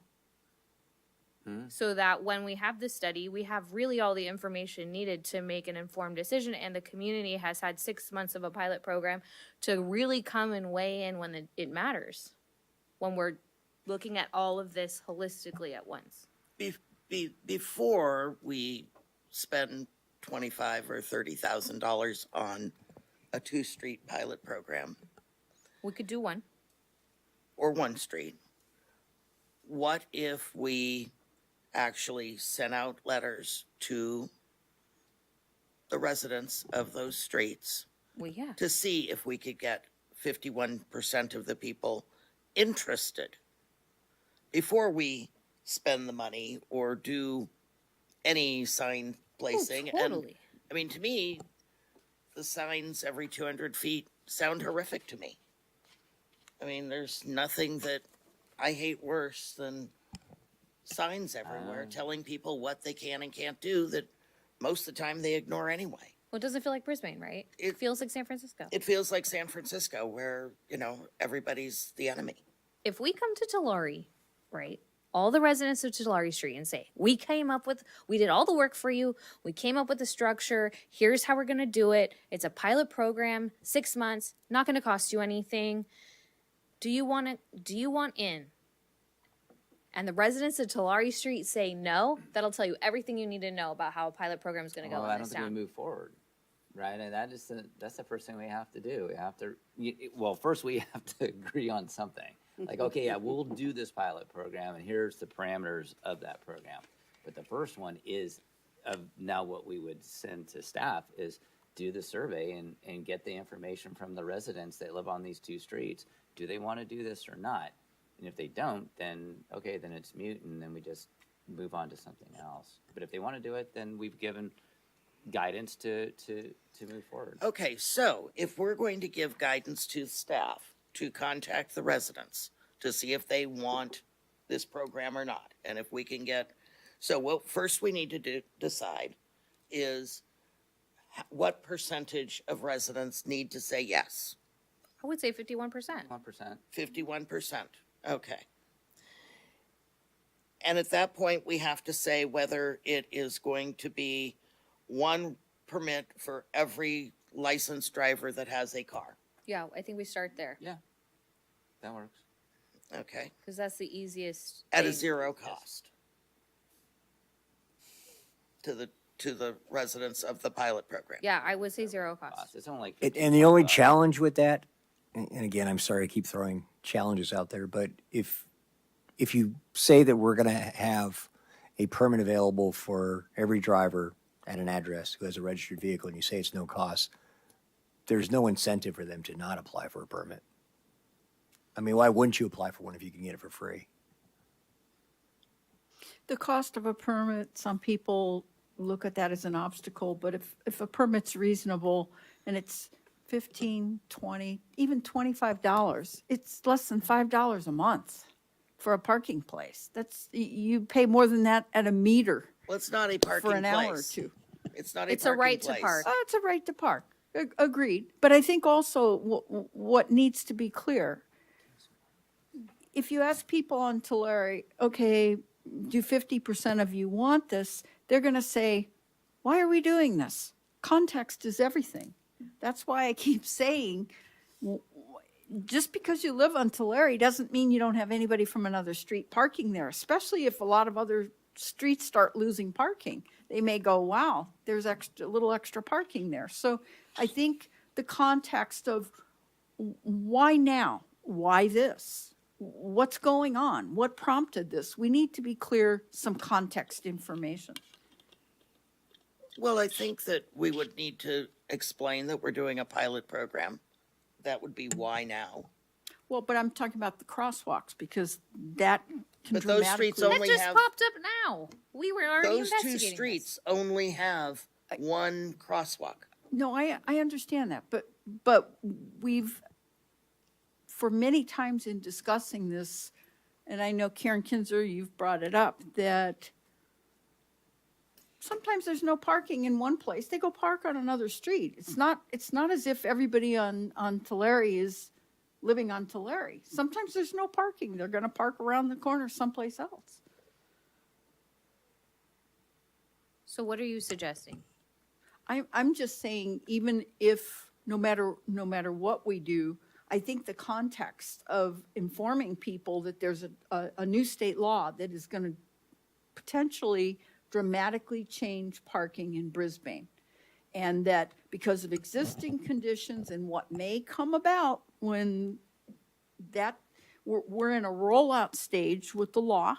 This year is warnings, next year is citations, that it's prudent to look at how are we going to accommodate this? That's why I was suggesting waiting till this fall. I feel like because it's a it's little- closer to, we're closer to getting enforcement. And that, with that information, it's providing people with more of a basis why they should care about this. But I feel like it's not really accurate. Like, we've been contemplating this since before that law was even a thought. We haven't looked at it for 20 years, and there were complaints, we so had a that's why council we're meeting looking at it. like 6 months, how long ago, where we discussed this very thing. It wasn't prompted because of that. It was prompted because parking is an issue in Brisbane. Well, you could say, I would say, we did a survey. 10% of the residents of Brisbane responded, and 43% think that it's a really big issue, and 30% of people responded feel that it's somewhat of an issue.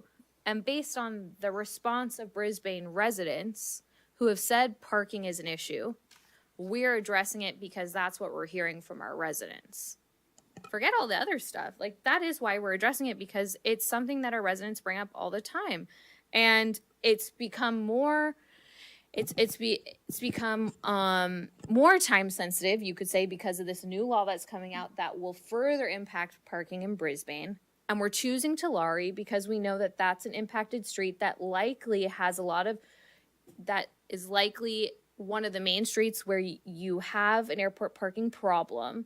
And we want to know, will this type of program move the needle on that issue? And based on what we find, can this program be applicable for all of Brisbane? Are you willing to opt in to help us get the information that we need? I vote for you to write the memo. Madam Mayor, Madam Mayor, might I be so bold as to make some historical observations and maybe offer a suggestion? Sure. In the 23 years I've been here, there have only been 2 streets where residents have come to us and asked us for a parking permit program. That's been Santa Clara and Tulare. Okay, you're going to have to speak up again. That's been Santa Clara and Tulare. This mic just really wants to be right here. And what I think the barrier has always been has been the 70% mark.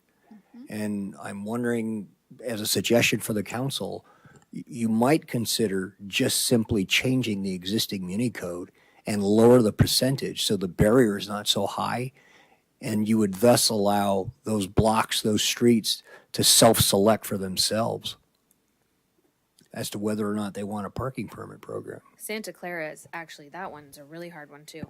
Well, that would make it where it is self-serving government if we were to reduce the amount of people that would have to buy in for that program to be implemented on their street by request.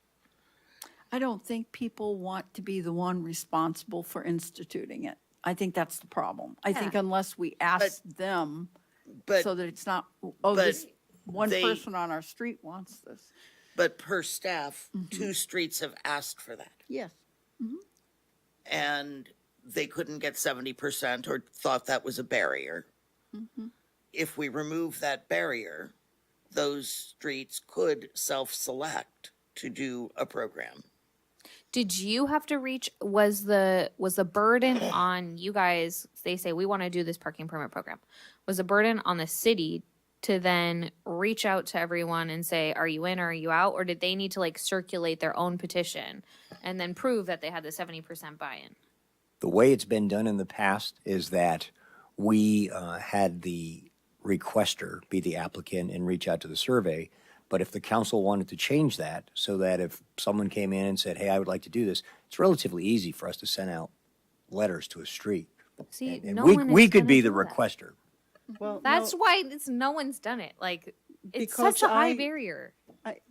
yes, I have the petition still sitting on a clipboard from when I first did it, and trying to get me personally before city council, Karen, the person who just lives on Tulare, trying to get 70% of my street to sign a petition for something they don't really understand was not going to happen. Also, you're going to be the hated parking lady on your block. This is the lady that made us do this. You know, it's like I was already the hated lady on the block because of parking. nobody wants to do that.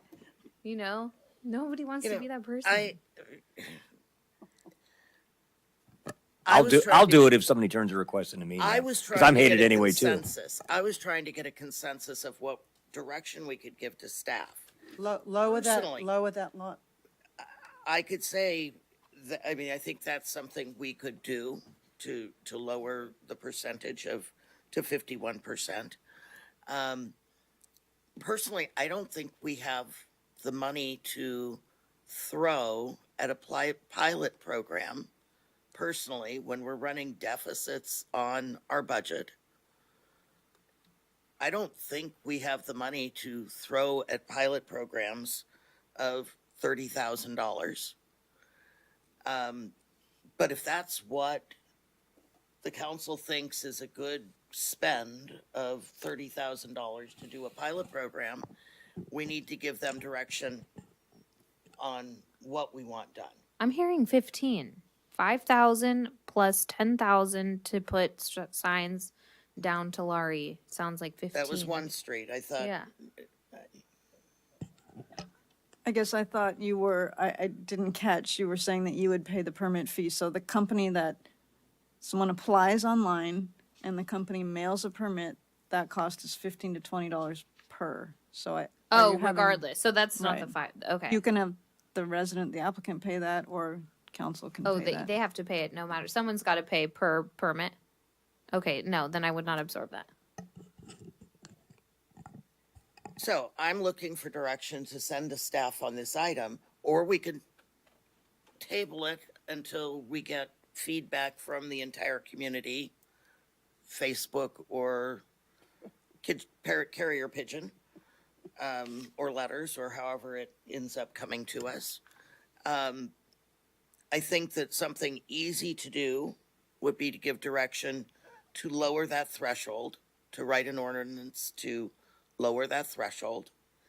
I think another easy thing to do is get the word out through the Star and the Luminary and everything else about parking, the implications, about being able to call and make a simple request for people who are parked too long. But if we want to go ahead with a pilot, or even suggest that staff is reaching out to one or two effective streets that we're thinking about doing this, and we feel we have the budget to reach out to one or two streets to do that, we need to give them direction on what the parameters of the permit would be and ask them to reach out to those residents. Yeah, I like that, Terry. Just doing the letter. But I don't think we should reach out to them to say we want to implement a program with your approval, without putting in the parameters of it be an overnight approval. The permits would be $20 per driver attached to a specific vehicle. Yeah. Whatever those parameters are going to be. Right. But if they say yes, then we really have to do it. Yeah. And we have to decide that we want to spend the money to do it. Personally, I'm not really for that. I'll go with whatever the consensus is from the rest of the council. I don't think that the, new state law on crosswalks is going to affect these two target streets. It can certainly be part of our sales pitch, as you say, to the residents to say we're starting with you because you have a possible airport problem, you have crowded streets, it might be helpful to you. They may say yes, they may say no, but we need to have some consensus to bring back to staff. I do disagree with you on the point that certain places might not be affected. Tulare Street will absolutely be affected, as will Santa Clara, Glen Parkway, and Thomas, with the new law that comes into effect, because it'll take out that many parking spaces in that very short period. And we know that a lot of those cars that are parked on Tulare Street already do come from some of these other streets. It is going to make many more cars looking for somewhere else to park. So we certainly need to be able to free up the parking in Brisbane for Brisbane, not for outside businesses and not for people who are using us for the weekend parking lot rather than paying SFO to park.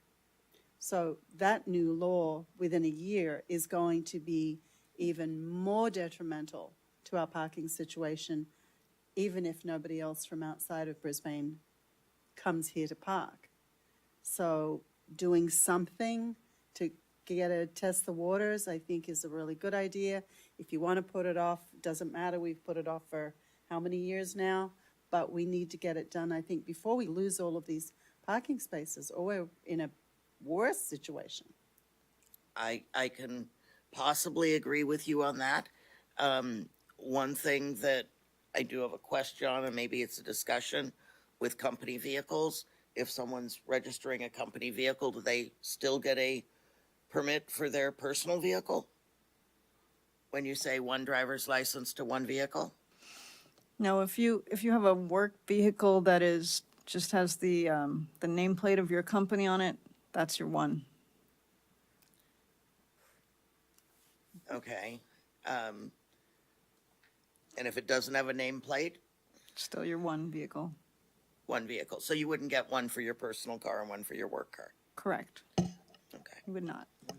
So Terry, are you suggesting that the letter that goes out, that we state that the city is considering a pilot program on your street? Here are the guidelines for that permit, parking permit program. If you're interested in, having it move forward, say yes. If you're not, say no, and then we'd gather that data. And then if the amount of people who voted is above 51% or above 50%, then we allocate the funds to implement it on those streets. I think that that's the only fair way to do it if we're going to send out the letters. Okay, yeah, no, I I mean, agree. personally, I'm not Yeah. particularly for it, but I'm okay with that, but Karen, I mean, this is a street that you live on, right? You're part of the liaisons, and Colleen, you're part of the liaison. So I mean, I'm really kind of taking guidance from you. If you feel that is something we should do, then I'll go with that. We need the information sooner than later. I think the information that's going to come back from Karen and Randy about this new law is going to eliminate a lot more parking spaces on our streets, a lot more than we even think right now. So we need to be ahead of that game, I think. I also think if this is something we're going to launch citywide, we need a really good understanding of how much the signage alone is going to cost us, because let's say the cost for the permit is $15 to $20. We're just passing along what the consultant's going to charge, right? That doesn't help us recover any of the costs that we have to put in to put all the signage up. So, we might really be talking about $40 or $50 a permit. And hey, that cost alone might get people to say, I'm going to park in my driveway. You incentivize people, or, the cost maybe gets people to want to make adjustments on their own. But I think that to say like, oh, it's only going to be $15 to $20, I think that it has to be more, because eventually you're not going to pay for all of that year one. You're going to it's going to take you a little bit, and citations isn't going to pay for it all. but that's for something later on down the road. But I think it's just important to note that the real cost to residents might have to be greater to offset what it would cost us to implement. Well, and we may never want to do this throughout Yeah, we the might not. entire Brisbane. I mean, I can think, for example, I don't think people airport park up on Humboldt. And I don't think people airport park on Trinity. But I may be wrong. And there may be other streets. I know there's certain people who have said to me, there is no parking problem on our street. Those people are never going to want to have a parking permit program. But you may have someone that has 10 cars parking on that street. That And is let's true. not forget, as Madison, you said, we're not just dealing with airport parking. This is an intrinsic problem. And we don't have to do all of central Brisbane. We don't have to take all this cost in 1 year. If we do a rollout, couple streets, one street at a time, it could be done over many years. Because once you have some sort of a permit program in one place, you're starting to control the excess vehicles. You're giving people, this is about reassuring people who are there that maybe they have a chance to park instead of someone who has 10 cars. Also, I mean, it'll be interesting with data. It's really hard to make a decision without real data, but we may find that these, here I am just reconvincing myself something else, but we may find that just some of these minor things, like we're not including driveways, but we are saying just one vehicle per, someone of driving age registered to that house is enough to free up, let's say, 5% more spaces or 10% more spaces. And that amount is the amount that's needed to move the needle The enough. sweet spot. Right. We It don't may not know. be a significant amount of change. Right. It may just need to be a little bit of relief. Plus, But we don't know yet. Right. I mean, sure. Yeah. And that's also part of why I was suggesting waiting, because the more information we have on looking at existing parking and how many spaces are we going to lose, it just gives us that extra little bit. It's a psychological advantage for someone who says, no, I just hate permits. But do you want your space? It's important. If I'm going to work and getting home at 10 p.m. and it's raining and it's cold, I don't want to have to park 2 blocks away. I really hope I still have a spot to park in. And that's what people are looking for. It's just a simple reassurance that it's not going to reach the point. And with ADUs, you don't have to guarantee parking. And we're trying to add more ADUs in California, in the Bay Area, so that's going to increase. So how do we make this viable? And we can change the rules as we go along. So if upon renewal, again, if there's 7 drivers in one house, maybe we start going, wait a minute, we send someone out and go, oh my God, you got a 3-car garage and you've got 3 spaces out front. You don't get 7 permits, even if you've got 7 licensed drivers. There are exceptions in one-on-one cases, but we would learn those things as we go along.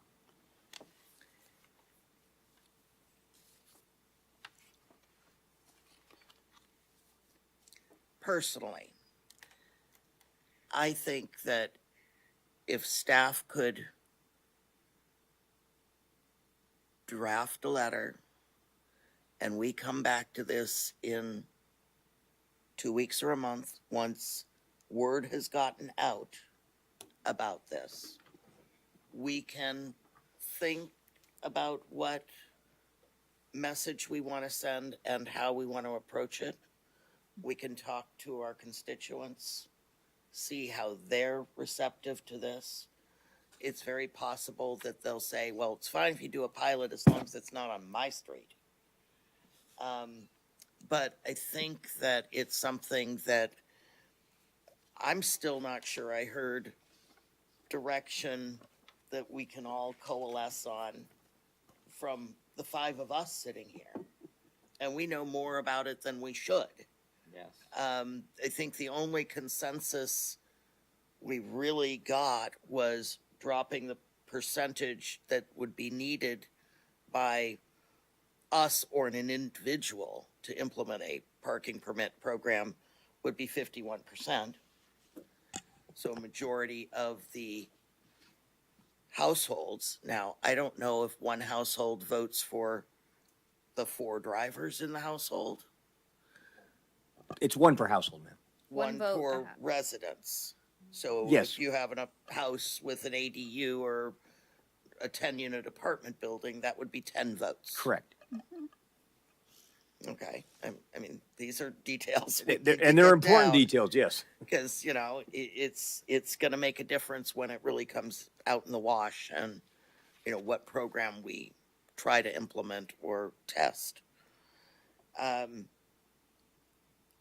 So is that something that we can agree on, send direction to have the attorneys change the municipal code so that we can do it at 51%? Is that something that, So, ma'am, I think that legal counsel already gave staff their opinion that if the council directs this to happen, they don't have to change the municipal code to do that. Is it very it clear? says revised BMC 1026 on the staff report on the flow chart? I think this conversation just came up last Wednesday, although I see City Attorney McMurrow is up there, so maybe I'll let Tom speak for the legal side of the house. Hi, Tom. I forgot you were there. Why aren't they covering on that screen? That's terrible. Madam Mayor, the code would have to be revised. I think Randy is summarizing the main point that you have the power to do it. The revisions would be clarifying to match the program, but it's not like you need special authority. You'd just be updating your code. You already have the power. Okay. But would that also give the power to a group of residents that want to implement a parking permit on their block by getting a petition with over 51% when the current regulation is 70%? No, as I understand it, no, but I'd have to ask, I know who spoke to the city engineer, and I'd have to ask him what he was basing his comment on, but that's not, my interpretation is different than his. And we- I think playing, and I'm sorry if I'm playing wannabe attorney here, but I think what we would need to do to change the code would be we would change it both so that the council can impose a parking permit program, and if it's the council's desire, we could also change it so that the percentage of households in favor of it, so that they could self-impose one, would be lowered. That is what I was talking about, is the self-impose. So if I would like to, if we can get a consensus, make a motion to grant the city the authorization to bring back an amendment to the BMC to make the 51 percentile part of the Brisbane Municipal Code. Can we? That's it? So Madam Mayor, and- just for clarification, is that what you want us to do? Or are you going to ask staff to send letters to the one or more pilot streets and saying, I the think we council need is to thinking do about doing both. this? I'm You wanna trying do to break both? this down into Okay. separate Okay. motions. Gotcha. So we know what we're doing and what we're putting out there. I have a summary of what the letter could say, but if you want I- to just take that, that's fine. But that's different than making where people can self-impose. Fine. 51%. Yes. Second. And also the city's right, you said, so it was two-prong. You said the right of the public at 51%, but also the right of the city. And was what the second part. What the city attorney said was that we already have the right to do that as a council, to Okay. make it a 51% for us to take action. Right, and I guess where I was thinking about this, because I think I'm going to have to be taking pen to the letter along with legal counsel on this, is that I'm assuming that you are going to tell Tulare that we are looking at doing this and making these changes, and if 51% of you want to implement this program, we will, because I would think that you would want to have at least the same percentage that they would have to have. Yes. Yes, I agree. Okay. I agree with that. Okay. But what I'm saying is that I think we should wait for another meeting, whether that's in 2 weeks or a month, to bring this back once this information has gotten out to the public. They've had a time to think about it before we come back and draft the letter. And before we come back with what the program's really gonna look like, what we're proposing to send to the test streets. I think that we should wait. We should have a little warming up period where we let the public weigh in before we send those letters out. Well, I think for the staff report, though, there should be like what the suggested letter should say. So A draft of the yeah, pilot I think letter. it should be to Laurie. We already know it's 51%, one per resident with driver's license registered there. Okay. Guest permits, I think should be, if that's an element we're considering elsewhere, it should be part of the program. 10 to 6 a.m. Sunday through Thursday. $15 to $20 for the permit. I would just say 20. Make it easy math. And you need to call in the complaints. It's got to be clear on that letter. Okay, Where you're opting sure. in, we're requiring you to call in on people who don't have permits. And complaints can be made at any time. Enforcement won't happen until 10 to 6 a.m. Because people need to know that the burden's going to fall on them to be checking on who has a permit and who doesn't have a permit. You have selected one from each column, ma'am, one from each row and column, so that's very helpful to staff. If the rest of your colleagues agree, I mean, staff can bring this item back at the next meeting or some meeting thereafter with a staff report and with a draft letter. I think that's good. I don't think, other than the 51%, I don't think we should be taking action. Right. I'm good with that. Until we've let it marinate a little bit in the public. That's fine, but I think the public needs to see the staff report and say this is what we're considering. Yes. No, I agree. I would like mention of the crosswalk issue coming forward as part of that staff report, because I think that information's relevant. Sure, yeah. To how Sure, that- we can put that in the background, ma'am. Yes. As part of, as part of the robust conversation we've had here and the year I'm plus sorry. that Complete Streets has looked at it, and then we received direction to do this. Sure. Thank you. Tom, did you want to weigh in? Yeah, just one clarifying point. So you're asking staff, including the city attorney's office, to draft the language for the 51%. Your motion isn't directing that the city's moving forward with it. You want to know what it looks like so you can consider it, correct? Yes, and I had a motion and a second on the table. We have not done a vote for all in favor or against for the 51% to be moving forward. And then, so that would be my singular motion. And I all agree. in favor? Aye. Aye. And then the second direction to staff would be to come back at a future meeting, whether it's in the next meeting or the meeting to follow, where we've ironed out a little bit more of the details of what a program may look like, which I think you've gotten mostly the direction from us, and where we can get the feedback from the community prior to that decision, and then the letters going out after that. I apologize, ma'am. I was having a sidebar over here. So your first motion was to draft a change to the municipal code to go to Yes. 51? Okay, good. Thank you. So The 51%. we'll make sure we work with the city attorney's office And on then that. the second Is the part will be that we're gonna continue this Yes, ma'am. at a future meeting, in the near future. Right, with the requirements in to- the letter from Councilmember Davis and Councilmember Correct, Backett. and Yes, that ma'am. way people will know what we're thinking of doing and what the parameters of the program could look like if we get a favorable survey from the public. Outstanding. Thank you for that clear guidance. Okay, thank you. Are we all good on this? Yes. Okay, good. Thank you. No confusion.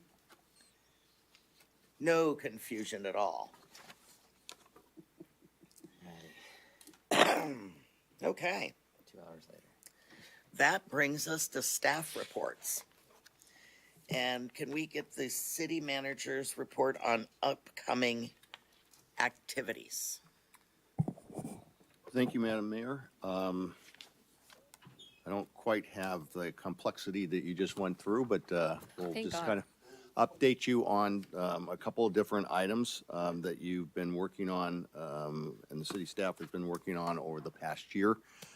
As you know, we've had various conversations about fees of different sorts that go back to last year. I put together a overview of kind of the status. So starting with the development impact fees, as you know, we've had a study done on the park development impact fees that did go to a subcommittee that reviewed it. The affordable housing linkage fee, which is just a form of an impact fee, is being done by the consultant that did our strategic plan, and that would presumably come to the affordable housing subcommittee. We've also had the discussion at the council level about doing a public facilities impact fee so that the impact fees could potentially support things like fire stations, police stations, things of that nature, or just city, other kinds of city structures. So that we've got the consultant on board to do that. We expect that to be completed in spring of next year. And then the one that I did not put in the staff report, so I apologize that I missed it, was the traffic impact fee. That is another one that we have a consultant working on, so that will be coming back early this or probably in the spring also. So we have a number of these. We will also end up doing a composite analysis of what the totality of an impact fee can be, looking at other jurisdictions. And then you basically can start assigning where you want the fee amounts to go to in the different pots, basically, based on that analysis. The idea, I think, is to form a couple different perhaps ad hoc committees to look at a couple of these subject matters, if that's your desire. Again, I think the park development impact fee has really already been looked at by the infrastructure subcommittee. The linkage fee for the housing subcommittee would be looking at that. So the two that would be, or the three that would actually be kind of up to creating either assigning them to existing subcommittees or going to new or creating a new subcommittee would be the public facilities fee, the traffic fee, and then the overall composite analysis. So if it's your desire, I can bring that back at a future council meeting for you to have that discussion. I think there is value of all of you being involved in this in some capacity, and then bringing it back to the full council, where obviously the final decisions will be made. But we're hoping that we can get this in place, or we're aiming to be able to have the information for you to make that decision of whether what you want to put in place by spring of this year. Thank you. The second one is the stormwater management fee. This is to help support our MPDS program. As you know, we run an annual deficit in that program. This past year, we budgeted projected a $408,377 deficit. This fee is in place in a number of places I'm going to say in the country that I'm aware of. Basically, it takes into account impervious areas such as parking lots and that type of thing, and it tries a fee to that because that has the direct impact on the stormwater management program. As you know, our stormwater management requirements have been ratcheted up significantly over the last 10 to 20 years, and that's the reason that we are looking at trying to find a funding source to support that program. We did send out a letter. I think we sent it out to you earlier today to impacted property owners. This would be in the commercial sector, and we'll be getting their input and then bringing that back to you for consideration, hopefully again this spring. The master fee schedule, we talked about that this past budget cycle. We have annually increased the master fee schedule by some CPI number or consumer price index number. we thought when we had a discussion this year about doing going back and doing a complete review of the master fee schedule, looking at comparisons with other cities. The last time we did that, I believe, was in the early 2000s, so it's been quite some number of years, but we have been adjusting it by the CPI over the years. We recently contacted a consultant that we believe would be very good in this area based on their experience and recommendations. They have told us that the project scope is probably a little larger than we originally thought in terms of the amount of work it's going to be needed, and they are suggesting that the implementation be pushed back to probably the end of this year. So you could probably still do a CPI in June of this year, do your review of the master fee schedule again before the end of the year, and if you wanted to make adjustments at that point in time. Again, that will be something that you could do in total based on the recommendations, or you can pick and choose various areas that you want to pursue there. So that's the status on that one. Finally, the business license tax. We've done a number of business license tax initiatives over the years. There is a requirement that these be brought to the voters at a general city election, so an election in which city council members are up for election. So that would be, this year would be an eligible year. I think we had a discussion last year about trying to capture some of the new types of businesses in the life science area that maybe our structure doesn't currently capture. So the idea, again, would be to have a subcommittee focus on that. In the past, the Economic Development Subcommittee took on looking at business license tax increases, so we could certainly use that subcommittee or the Administrative and Financial Services Subcommittee could potentially be another source of review on that. So that's kind of the status on that. Again, that would have to be prepared to go to the voters. If it's going to go this fall, it would have to be prepared by your second meeting in July to put that on the ballot. And that's the report on the fees, unless there's any questions, or the revenue. So Clay, do we have someone working on finding out a way to, or a type of business license fee that would capture, I'm assuming you're talking about some of the biotech or high-tech businesses that don't, that kind of fee? Do we have someone working on what the specific language and what the possible revenue could be, or how other cities have been doing that? Yeah, we're just starting that. We're doing it on a staff level at this point. So we're just trying to get some basic information. There are a couple cities in the South Bay that have done new taxes in the past couple of years, not specifically at life science, but they have captured more of the office/life science types of businesses. So they are, potential models that we could look at. So we would also, as you suggest, whenever we do a revenue sort of item that we send to the voters, we make some sort of projection of what the revenue that we anticipate we would be generating. So that would also need to be part of the process. Okay, and that would need to be approved our second meeting in June, or did you say July? July, correct, Ingrid? Mm-hmm. Yeah. And you feel that staff doing the research on this gives us an opportunity to have something in place by then?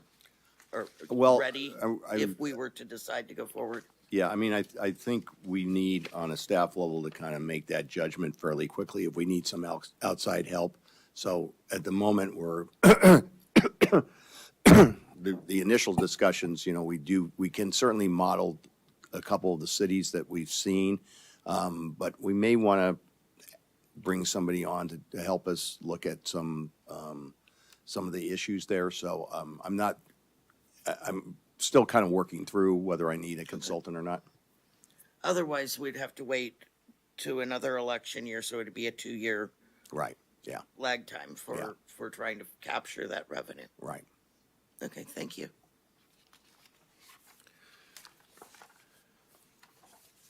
The next item is discussion about sea level rise at Sierra Point.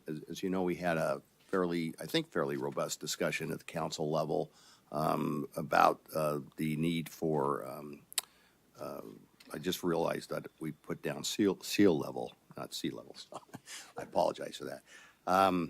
The sea level rise issues at Sierra Point as they affect the marina, but also it's just they affect that entire point. The Public Works Director has identified a couple of preliminary studies that he feels needs to be made that would then put us in a position to actually pursue grants that would be for more on the mitigation side, the construction side. So we've identified those in the staff report. They're roughly 75,000, or I guess roughly around $75,000, the two studies. But Randy's here, he can speak to those if you need to. I been asked the question of whether or not the funds that we'd received for the bridge project at Health Peak would be eligible for to fund this, and the attorneys have reviewed that and said that they that it would be that these funds are do have a broader application as opposed to the funds that we received on the other site, which was more specific to the park that site that we also received through that development agreement adjustment. So that's the status on that. Just wanted to let you know that that's moving along, and that we will have that information available for you, later on this year, and then opportunity to pursue grants as the grant funding becomes available. Great. I'm going to pause you there because I do have a request to take a 5-minute break if we could. Sure. Okay, so we will adjourn for 5 minutes. Thank you.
Great, thank you, and welcome back. Thank you for your patience. We were in the staff reports, the city manager's report on upcoming activities. I think that we completed that, and were there any questions? I do have a question. Go ahead. Thank you. So, Clay, on the, in regards to the studies, I think the studies are important, and I think, moving forward with them, they're gonna provide some information that we all need in regards to understanding the issues with sea level rise, at this location. The question, though, that I have is just like the funding of those studies. So, one could say that these are marina issues, and thus they should be funded with the Marina Fund. Here it's stating that the funding should come from, the permit that was allowed for the bridge to occur at the shore. So, it seemed like that money was supposed to be allocated for creating a park. At least that feels like the intent. I know that, I guess if you looked at the details of the language, perhaps not, but that does seem like the intent. I know that the Marina Fund doesn't have a lot of money in it, and perhaps using these funds for the study to help in that effort, maybe that's appropriate. But I don't think that any more money, though, should be allocated from this particular fund for some of the items that would be studied, right? You're looking at some of the things, there's like docks and piles and other infrastructure, things like pump station and manholes, and that doesn't seem to be what the intent of those funds were for. So I don't know, maybe we could look at if there is enough money at the in the Marina Fund or some other fund that the council could access, but I'm just having some concerns with that, and so.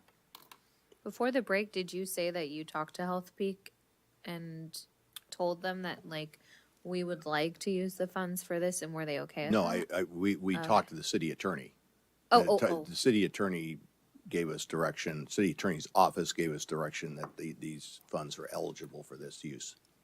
Okay. I have a question, Madam Mayor.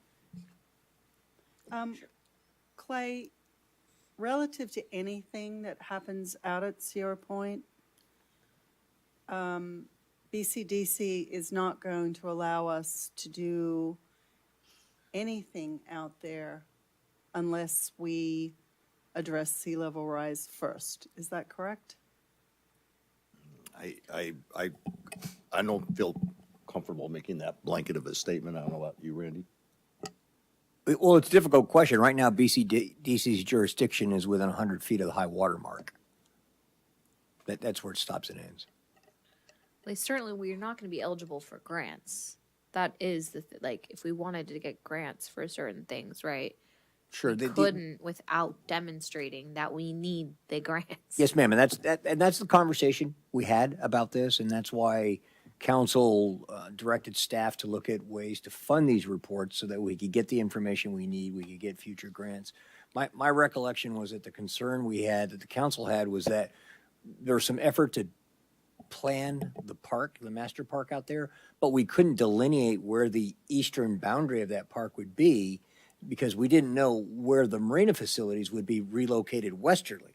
So we were trying to find that boundary where, the park would say, okay, now we know, because we've got to move some stuff inshore to deal with sea level rise. Now we know where the park is. So it's never been an intent of mine to use that Health Peak money to go ahead and repair jetties and walls or anything. I'm seeing this as just funding these two studies, and then we've got to figure out, what other funds are available to be matches for grants and such. So while doing these studies, they go hand in hand. It's sort of like when we were talking about the park, at the marina, at the waterfront, at Sierra Point, that you needed to look at it holistically and think of it as a waterfront first and the park in conjunction with it. And the same way with this study, we're not going to be able to consider the park or anything as far as upgrading or delineating service until we've got these studies under our belt and can move forward with getting funding for a park or for sea level rise or for anything else. I feel confident with that statement, man, because if you don't know, number one, can the marina retreat and can it be saved and continue to operate as we move to the year 2100?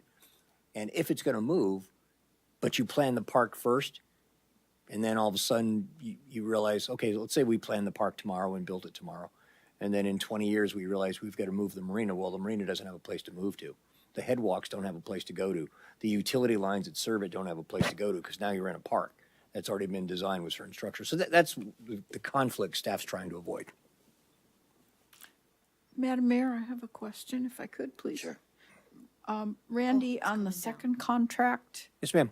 where it talks about review of piping, manholes, blah, blah, blah, blah, blah, wastewater, stormwater systems. Yep. Does any of that include the lagoon and the road into Sierra Point? Or is that something we would have to try to seek a grant to study? Because I'm concerned about the tubes and the roadway there. So dealing with the lagoon and sea level rise is a separate grant application that we've already put in. And have you been approached by One Shoreline at all about that area? Yeah, absolutely. Like I've done a lot of work with Len Matterman. We've communicated a lot. He and I have both talked with Caltrans. We're working hand in hand. Like right now, I'm working on one of his technical committees that's going to provide very much like they put guidance for development of commercial structures and such. One Shoreline put out. They're putting one out. We just finished reviewing the draft of guidance on where you put public infrastructure relative to sea level rise. So yes, there's close communication between city staff and One Shoreline staff. But we have nothing concrete on what might happen there. Oh, no. There's, They're I have a lot busy. of ideas on how to fix it, but Yeah. but I would like to get them through an engineering study. I would like to get an understanding of the true probable cost of construction. And then I'm alluding to that only because instead of our having to take that on solely, it will affect Highway 101 exits, Highway 101, all connected Caltrain tracks if there's problems there. And maybe, I know the focus on One Shoreline is down by the airport, but at some point, they're going to have to look up here too. So when we put in the application for the grant I'm talking about to deal with, what's going to happen to the lagoon if sea level rise goes up, it's not going to be a structure that empties during certain conditions. One Shoreline, Caltrain, and California High Speed Rail were all supporters on that grant application because they understand everything you just said. Okay, thank you. I'm comfortable using the funds for this to fund this study. I don't know if you're looking for that type of feedback, but that question was raised, so. Yeah, I mean, I certainly understand Councilmember Lentz's concerns. I mean, I thought that was the direction that the council had given. That's why I wrote the staff report the way we did. In terms of the remainder of the funds, with this expenditure, I think we'll still have around $1.5 million there. I'm sorry, Clay, how much? Roughly $1.5 million Okay. that will remain in there. That's not a lot of money to do almost anything, parks, marina, whatever. I agree with Randy that it's really not a marina. It's not going to come anywhere close to dealing with the marina issues. So that funding is going to have to come from somewhere else. Yeah, I'm fine with allocating these funds for the study. My concern is just that, if it stays there just with the study, okay, I'm good with it. And the rest of the money is focused on that, community park, whatever, contributing to it. As you say, Clay, right? $1.5 million doesn't go very far. But there are some things that you can do that benefit the community in the land that we do own. And we'll see where eventually that comes, hopefully when we do finalize the master plan. So, yeah, you just want a direction, right? Or you just want to give me an update, right? So All these are updates, yeah. Okay. Okay, so, okay. Okay, so that are the questions that we had for the city manager. And then we will move on to countywide assignments and subcommittee reports.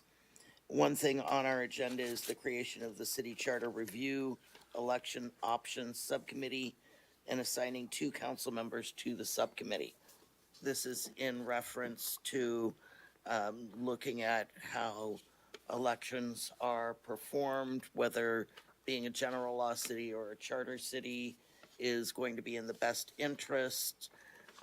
If it's possible for a city our size to have district elections and or separate mayor elections, and a host of other issues that go along with that. So do we have a staff report on this? I think you just gave an outstanding one. Okay.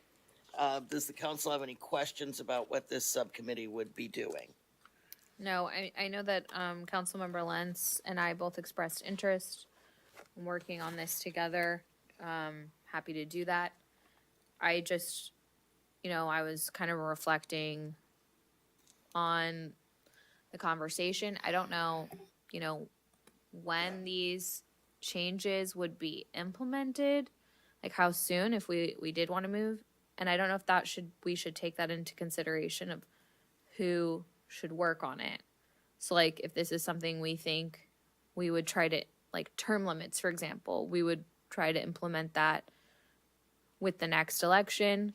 That means that would impact you. Or if we foresee this being further than that, that would impact me.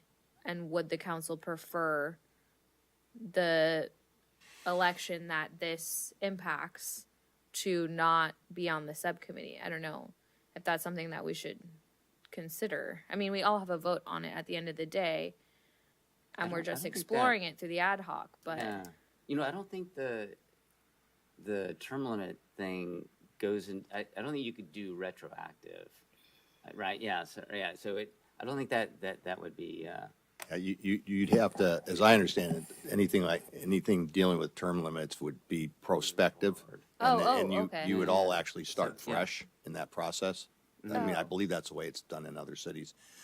The other question I think is, some of these are things you may want to refer to the voters. So maybe you'll want to refer it to the voters, one or more of these items this fall. In that case, then any decision to put on the ballot would need to come from us by June, July. second week in July. Right. And, that may or may not be long enough to hash out any issues between general law and districting. And I don't know what, if districting would need to go to the voters with specific districts. So I'm not sure what the parameters would be, but I don't think that we're in a super time crunch to make this happen. Yeah, districting, as one example, will take considerable amount of time and expense to go through that process. So I don't think under any circumstance that could be ready for this fall. Okay. Okay. Madam Mayor, if I may? Of course. Since we've opened this up for discussion, I would actually like to see whoever's on this committee. I think we really need to look at this holistically, not just as items that were requested by people. And I have probably three things that I would like to be added to this conversation. One is, when was the last time city council got a pay raise. You know, we need to talk about that. Madam, And I'm sorry, council member. Your voice, this is an unagendized portion of the meeting. Oh, And you're really into deep water in the last couple of comments. I would suggest Yeah, I think, we'll bring it onto the agenda. yeah, Tom, maybe the way to handle this is that form the subcommittee. If any of you got individual things you'd like to have discussed, send that to me and I'll make sure the subcommittee is aware of that. Just, people don't have notice to get in a discussion tonight.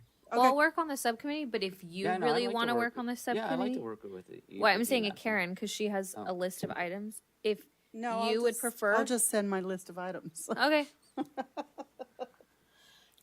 I wanted to give an overview of what things may be looked at, not to get into the discussion of them. And so, you know, can I get a first and a second to create the city charter review election options subcommittee with Councilmember Davis and Lentz as subcommittee members? I'll make that motion. And a second? Second? All those in favor? Aye. Aye. Aye. Great. And then the debate can start. And that moves us to item K, which is written communications. City Clerk, did the council receive any written communications? Council received written communications from Peter Charles regarding adult water aerobic fees, Rita Machello regarding Brisbane Community Pool, and Aaron Becker through OSEC input on filling the city manager position. Madam Mayor, do we have any subcommittee reports? Because I have one. I didn't get any. I didn't get a sheet with the I summary. didn't have it say that we're going to do subcommittee reports, but Well, if it's you have under- a subcommittee report, then it's a countywide report? Yeah. Oh, okay, then Okay. that's not on our subcommittee list. So go ahead. So January 25th, I had a Peninsula Clean Energy Board meeting. There was a very significant decision made at the board meeting. Pacific Gas and Electric had announced a 15% rate increase for gas and electric customers that went in effect January 1st. The PCE board voted to freeze electricity rates until June 30, 2024. That's a totally different thing. This is a 6-month freeze on rates for PCE customers, and it increases the discount that they already received compared to PG&E rates for electricity. PCE customers will save 10 to 15% on average on electric generation charges compared to PG&E, with some variations for usage and the rate plan that you're on. And the decision, I would emphasize, it's possible because Peninsula Clean Energy's nonprofit energy agency, and freezing rates for 6 months is kind of a reflection of the commitment to keep rates as low as possible. They'll be reevaluated after 6 months, but they'll stay the same. And also, there's a PCE program, GovPV, which stands for photovoltaic. It's designed to help local government put solar and storage, battery storage on public buildings. We had that recently on Mission Blue, which we dedicated this summer. The Brisbane Library is also slated for solar installation under phase 2 of this program, and that will be by spring of 2026. And the project results in a significant savings on electric power for 20 years. The rates are locked in. And so finally, I would suggest anyone interested on any kind of electrification, conversion of major appliances in their homes. There's a study PCE completed and found a savings of roughly $495 per year when switching from existing gas appliances to high-efficiency electric appliances. And you can find information on that on the PCE website. Thank you. Do you think that's per appliance or just overall, like if you change them all? I think that's something you're going to have to go on the website and they'll answer the question. I don't know. Because it may be written, I know they did a study where you didn't replace them with high efficiency appliances. So there's a lot of different ways that they looked at it. And I think you have to just figure out which one you're considering. Okay, cool. Thank you. That brings us to oral communications number 2. Is there a member of the public wishing to make public comments at this time? I see no one in the audience. Do we have anyone online? We have a hand raised from Diana S. and Roland. Okay, well, we go ahead with Diana S.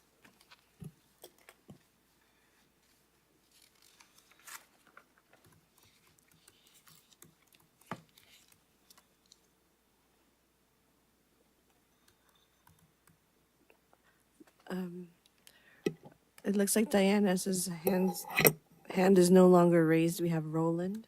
Okay, we'll go ahead, Roland, please. Yeah, thank you, Madam Mayor.